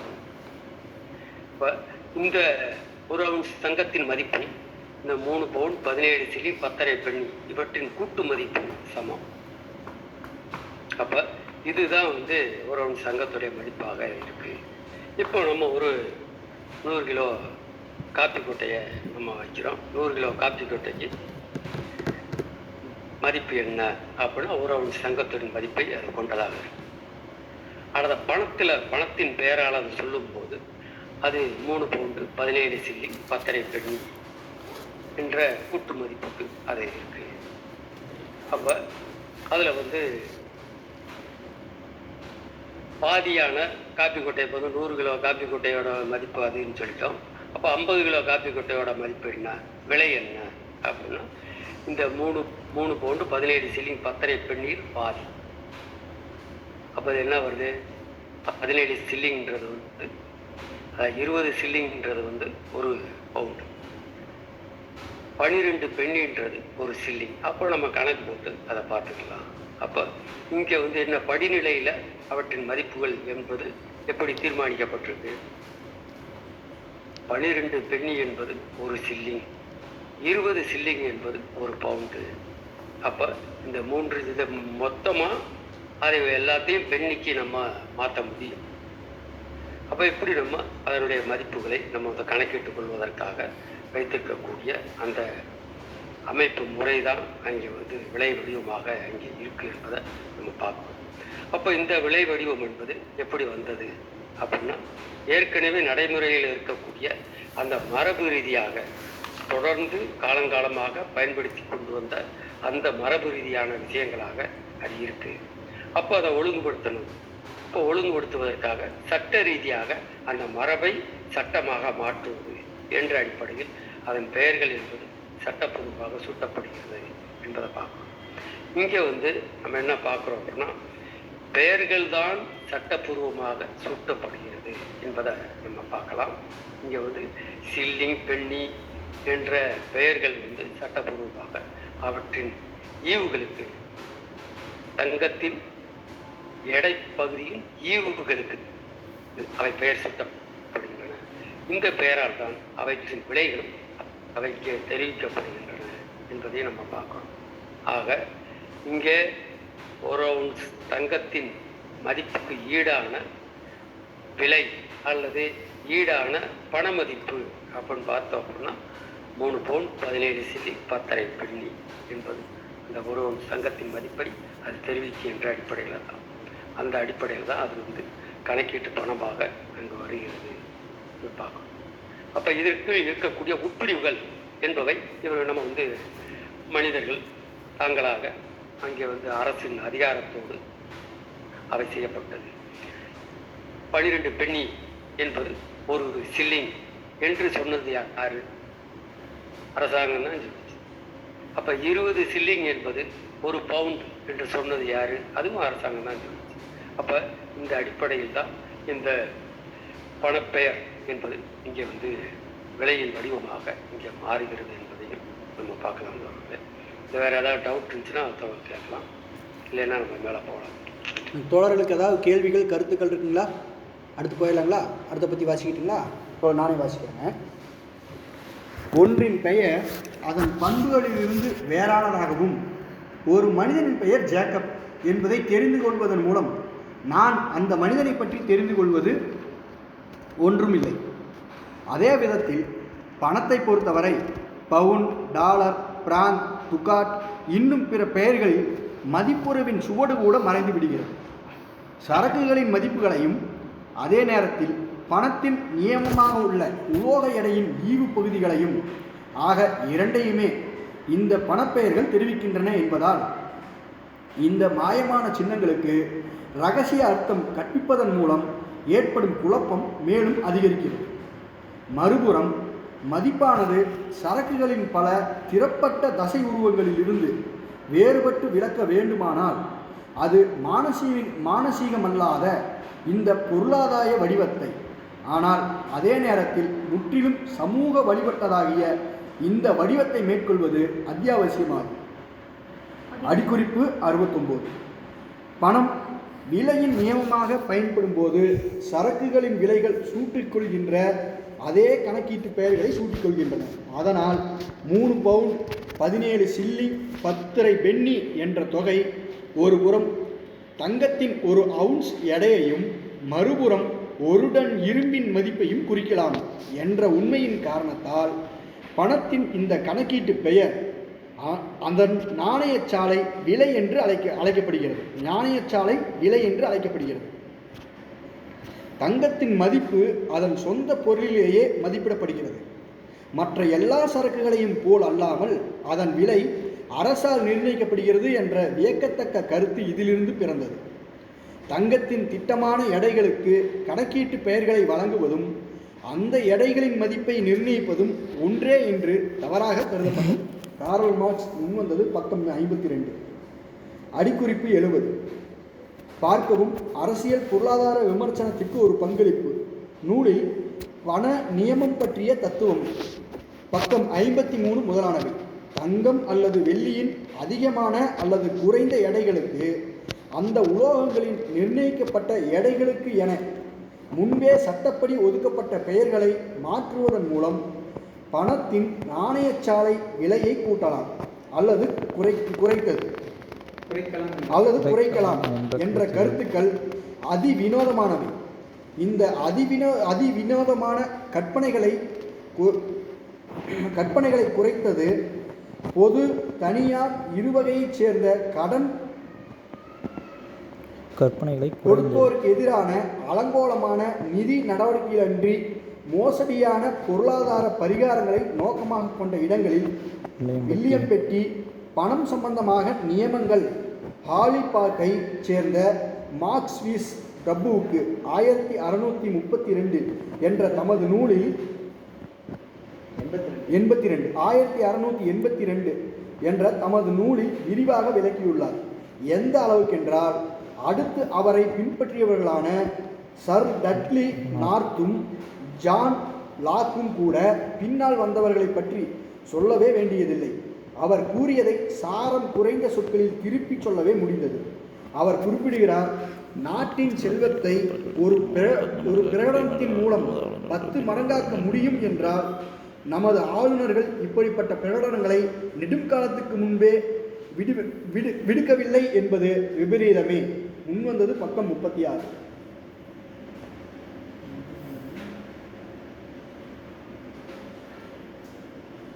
அதாவது ஒரு நபரோட பெயர், அவருடைய பண்பை, இப்போ இவர் வந்து காந்தின்னு பெயர் வச்சிருக்காரு, காந்தின்னு பெயர் வச்சிருக்காரு, இவர் அகிம்சையானவர், இல்லைன்னா இவர் சனாதனத்தை ஃபாலோ பண்ணுறவர் அப்படின்னு நம்ம புரிஞ்சுக்க வேண்டிய அவசியம் கிடையாது. அது வந்து அவருடைய பண்பை தீர்மானிக்கக்கூடிய விஷயங்கள் கிடையாது. அதே போல தான் இங்கு பணத்தின் பெயர், இதுக்கு முன்னாடி என்ன ஒரு எடையை குறிச்சிருக்கோ என்னவா இருந்தாலும் அந்த குறிப்பிட்ட பணச்சரக்குகளோட அளவுகளை தீர்மானிக்கக்கூடிய, இல்லைன்னா அதில் மாற்றங்களை ஏற்படுத்தக்கூடிய விஷயங்கள் கிடையாது. அப்படி வந்து பேர் வந்து மாறிடுச்சு. என்னது, பவுண்டு ஸ்டெல்லிங் பேர் மாறதுனால அந்த நம்ம ஏற்கனவே சொல்லப்படக்கூடிய அந்த விதி இல்லையா, உழைப்பின் மதிப்பை வந்து எப்படி அளக்க, அந்த விதியில் எந்த மாற்றமும் ஏற்பட போகிறது கிடையாது. இந்த பெயர் மாற்றத்தாலே வந்து என்ன பண்ண முடியும், இப்போ வெள்ளிக்கு தங்கத்துக்கு என்ன அளவீடு குறிக்கப்பட்டுச்சோ அந்த அளவீடு வெள்ளிக்கு வந்து பெயராக மாற்றப்பட்டதுனால வெள்ளியோட என்ன மாறப்போகிறது இல்லை, மதிப்பு உயரவோ குறைய போகிறதோ அப்படி கிடையவே கிடையாது. அப்படியாக இருந்திருந்தால் எப்போவோ வந்து இந்த ஜஸ்ட் ஒரு பெயர் மாற்றத்தை மட்டுமே ஏற்படுத்தி வந்து இங்கே வந்து எல்லா மதிப்புகளையும் அதிகப்படுத்தியிருப்பாங்க அப்படின்ற விஷயத்தை தான் இங்கே வந்து தெளிவுபடுத்துகிறாரு. அதாவது வந்து சரக்கு இன்னொரு விஷயத்தையும் பேசிக்கிறார் பாருங்க. இந்த பேரா முடிக்கல இல்லையா, அந்த ஒரு பேரா தான், இந்த ஒரு பேரா தானே, அந்த ஒரு பேரா தான் இன்னொரு விஷயம் தெரிந்து கொள்வது. அதே மாதிரி என்ன இன்ன பெயர்களின் மதிப்பின் சுவடு கூட பணத்தை பொறுத்தவரை டாலர், பவுண்டு, பிராங்க், டூகட் இன்ன பிற பெயர்களில் மதிப்புருவின் சுவடு கூட மறைந்து விடுகிறது. சரக்குகளின் மதிப்புகளையும் அதே நேரத்தில் பணத்தின் நியமமாக உள்ள உலோக எடையின் ஈவு பகுதிகளையும் ஆக இரண்டையுமே இந்த பணப்பெயர்கள் தெரிவிக்கின்றன என்பதால், அதாவது வந்து அந்த ஈவு பகுதி, அதாவது சரக்கோட மதிப்பையும் தெரிவிக்குது, அதே நேரத்தில் ஒரு உலோகத்தோட எடையின் பெயரையும் வந்து அது வந்து தெரிவிக்குது. ஈவு பகுதிகளாக பிரிக்கும் போது தெரிவிக்கிறதுனால இந்த மாயமான சின்னங்களுக்கு ரகசிய அர்த்தம் கற்பிப்பதன் மூலம் ஏற்படும் குழப்பம் மேலும் அதிகரிக்கிறது. அது ஒரு சரக்கோட மதிப்பை தெரிவிக்குது. அதே நேரத்தில் வேறு வேறான உலோகத்தை அளக்கக்கூடிய பெயர்களை வந்து இப்போ இருக்கக்கூடிய பணச்சரக்குகளின் தங்கத்தோட பெயர்களில் வந்து சேர்க்கப்படுது. எப்படி வந்து அவுன்ஸு, இல்லைன்னா என்னது ஸ்டெர்லிங்கு, பவுன், இப்படியான பென்னி, இப்படியான பெயர்களும் சேர்க்கப்படக்கூடிய குழப்பங்கள் வந்து ஏற்படுது. தங்கத்தையே எடுத்துக்கலாங்க. 1 கிராம் தங்கம் 5000 அப்படின்னு சொல்கிறாங்க. இப்போ நாங்களாம் நம்ம சொல்லும்போது சொல்கிறோம், இப்போ கிராமுன்ற பேர் வந்துருக்கு. ஆனால் கிராமுன்னு வந்துருச்சுனால இப்போ வெள்ளி 1 கிராம் இருக்கு, இரும்பு 1 கிராம். இப்போ இந்த பேரெல்லாம் வந்துருச்சு, கிராமுன்ற பேர் இதுக்குள்ளே வந்துருச்சு. இப்போ எடையும் வந்துருச்சு. கிராமுன்றது எடை தானே. அப்போ இது வந்து பணப்பெயராக மாறிடுச்சு. இப்போ ஒரு பவுனு அப்படின்னு பணப்பெயராக மாறிடுச்சு. அதுவும் எடை தான், பவுனுங்கிறது எடை தான், ஆனால் பணப்பெயராக மாறிடுச்சு. ஒரு பவுன்றது பணப்பெயராக மாறிடுச்சு. இப்போ இந்த ரெண்டையும் அது எடுத்துகிட்டு வரும்போது இங்கே பணத்தை பற்றி நம்ம பேசும்போது சிக்கல் உருவாகுது. என்ன எடுத்துக்கிறோன்னா 1 கிராம் அப்படிங்கும்போது 1 கிராம் தங்கம், ஆனால் இங்கே பணப்பெயராக வரும்போது அதோட மதிப்பு என்னவோ அதைத்தான் நம்ம பேசுகிறோம். பொருளுக்கண்ண மதிப்பு அதைத்தான் நம்ம பேசுகிறோம். அந்த 1 கிராம் தங்கத்தை பற்றி நம்ம பேசல. அப்போ அந்த சிக்கல் உருவாக்குது அப்படின்றத சொல்கிறார். அதுக்கு தான் என்ன சொல்கிறாருன்னா, இது வந்து ஒரு கட்டாயமாக்கப்படுது. ஏன்னா இதை வந்து நம்ம புரிஞ்சுக்கிறது அப்படின்றது ஒரு விஷயமாகுது. ஏன்னா வெவ்வேறு சரக்குகளை, அதாவது பல்வேறுபட்ட சரக்குகளை பொது சமதியை வந்து குறிக்கக்கூடிய ஒரு தசைவுரு வடிவம், அதோட தசைவுரு வடிவத்திலிருந்து வித்தியாசமாகவும் இருக்கணும். அதே நேரத்தில் இது எல்லாவற்றையும் குறிக்கக்கூடிய ஒரு பொது சமதியான ஒரு பொருளாயுத வடிவத்திலையும் அது இருக்கணும். பணமாக இருக்கும். பணமாக கையில் இருக்கக்கூடிய ஒரு தசை ஒரு வடிவமாகவும் இருக்கணும். அது வந்து ஒரு பொது சம்மதம், பொது சம்மதம், பொது சம்மதத்தை சட்டம் மூலமாக, அதாவது சட்டம் மூலமாக ஒரு பொது சம்மதத்தை ஏற்படுத்த வேண்டியது ஒரு அத்தியாவசியமான ஒரு என்னது அது பணம் தான் அப்படின்றது கன்ஃபார்ம் பண்ணணும். அப்படின்னா அதுக்கு அரசாங்கம் சட்ட ரீதியாக ஒத்துக்கணும், அதையே மக்களும் ஏற்றுக்கணும். ஏன்னா மக்களும் ஏற்றுக்கிட்டா தானே அது போக முடியும். அப்போ அந்த இடத்த நோக்கி நகருது இந்த விலை வடிவம் அப்படின்னு. வேற ஏதாவது சொல்கிறதுக்கு இருக்குங்களா? இல்லை தோழர்கிட்ட போயிடலாம். சார்ஜர் வச்சுக்கீங்க? இல்லை சார்ஜர். தோழர் சேகரன் தோழர். ஓகே தோழர்களே, நம்ம ஏற்கனவே என்ன பார்த்துருக்கோம்னா, உதாரணத்துக்கு 100 கிலோ காப்பி கொட்டை equal to 2 ounce Thangam, 2 ounce தங்கம். இப்போ இந்த 2 ounceன்றது வந்து முதல்ல எடைப்பெயரும் பணப்பெயரும் மாறிடுச்சு. எடைப்பெயர் வந்து அதனுடைய பணப்பெயராக அது வந்து விலகி போயிடுச்சு. இப்போ வந்து 2 ounceன்ற பெயர் வந்து மாறி 2 பவுண்ட் அப்படின்னு வருதுன்னு வச்சுக்கோங்க, இல்லை $2 அப்படி வருது வச்சுக்கோங்களேன். இந்த மதிப்பு உறவு கொள்ளும் போது வரக்கூடிய அந்த சர்வ பொது சமதையின் தசை உருவத்தின் பண்பு என்ற விஷயம் வந்து அந்த 2 ounce தங்கம் என்று சொல்லும் போது அதுல தெரியுது. ஆனா $2 அப்படின்னு சொல்லும் போது என்ன தெரியுது? டாலர் தான் முன்னுக்கு வருது, 2 ounce தங்கத்தின் அந்த எடை அளவு என்பது காணாம போயிருது. அப்ப இங்க வந்து எடை உறவின் அந்த தன்மை கூட இங்க வந்து மறைந்து போகிறது என்பதுதான் தொடர் இங்க சொல்றார்.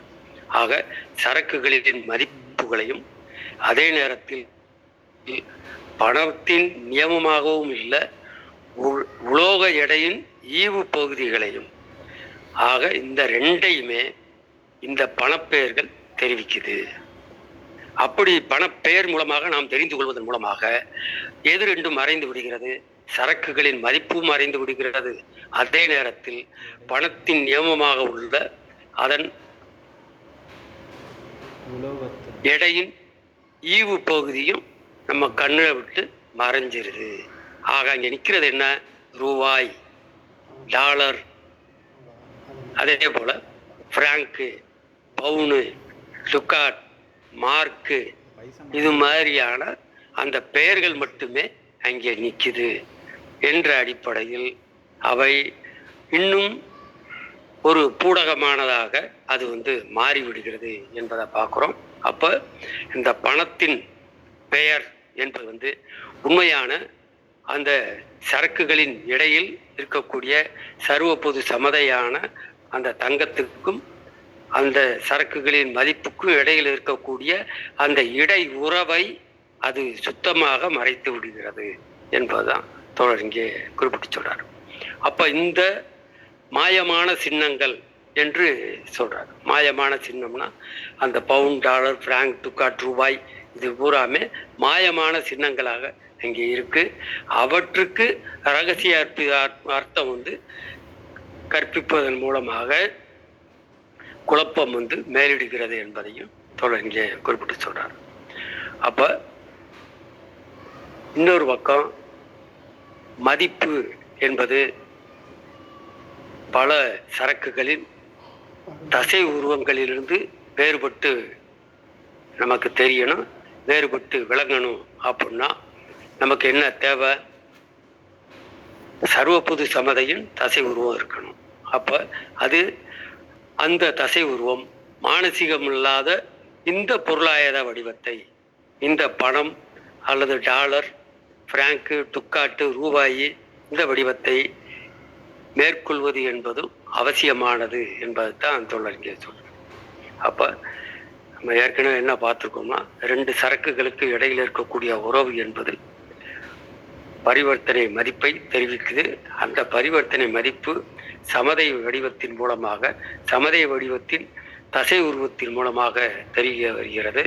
அப்ப அங்கே இருக்கக்கூடிய அந்த சமதை வடிவம் என்பது அந்த சரக்கின் மதிப்பு என்பது சரக்கு, அதாவது ஒப்பீட்டு மதிப்பு வடிவத்தில் இருக்கக்கூடிய அந்த சரக்கின் மதிப்பு வடிவம் என்பது விலையாக மாறுகிறது.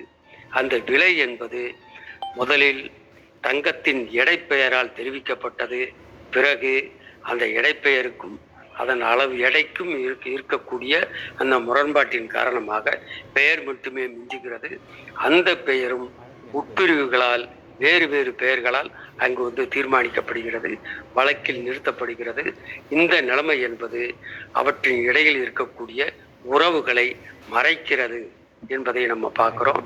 அப்போ இது எங்கே எது வரைக்கும் நிற்குதுன்னா, இந்த முதலாளித்துவ சமூக வடிவத்தில் இந்த சமூக வழிபட்டதாகிய இந்த வடிவம் என்பது முற்றிலும் அவசியமானதாகும் என்று தோழருக்கு குறிப்பிட்டு சொல்றார் தோழர்களே. அப்போ இங்கே நம்ம அடிக்குறிப்புகளை பொறுத்த வரைக்கும் என்ன பார்க்குறோம் அப்படின்னா, 1 ounce தங்கம், அந்த 1 ounce தங்கத்தை இவங்க நாணயமாக அடிக்கிறாங்க. அந்த 1 ounce தங்கத்தை தான் நாணயம் அடிக்கிறாங்க. எப்படி அடிக்கிறாங்க அப்படின்னா, 62 பென்னிகளாக அதை மாற்றுறாங்க. 62 பென்னிகளாக மாற்றுவாங்க. அந்த கணக்கீடு பூராமே அந்த வாட்ஸ்அப்பில் பகிர்ந்திருக்கேன். அதை கொஞ்சம் நீங்கள் பார்த்தீங்கன்னா கொஞ்சம் புரியும்னு நினைக்கிறேன். 3 சில்லிங், 3 பவுண்டு, 17 சில்லிங், 10.5 பென்னி என்ற தொகை தங்கத்தின் 1 ounce எடையை குறிக்கிறது என்ற அடிப்படையில் அவ்வளவு நாணயங்களாக அதை அடிக்கிறாங்க.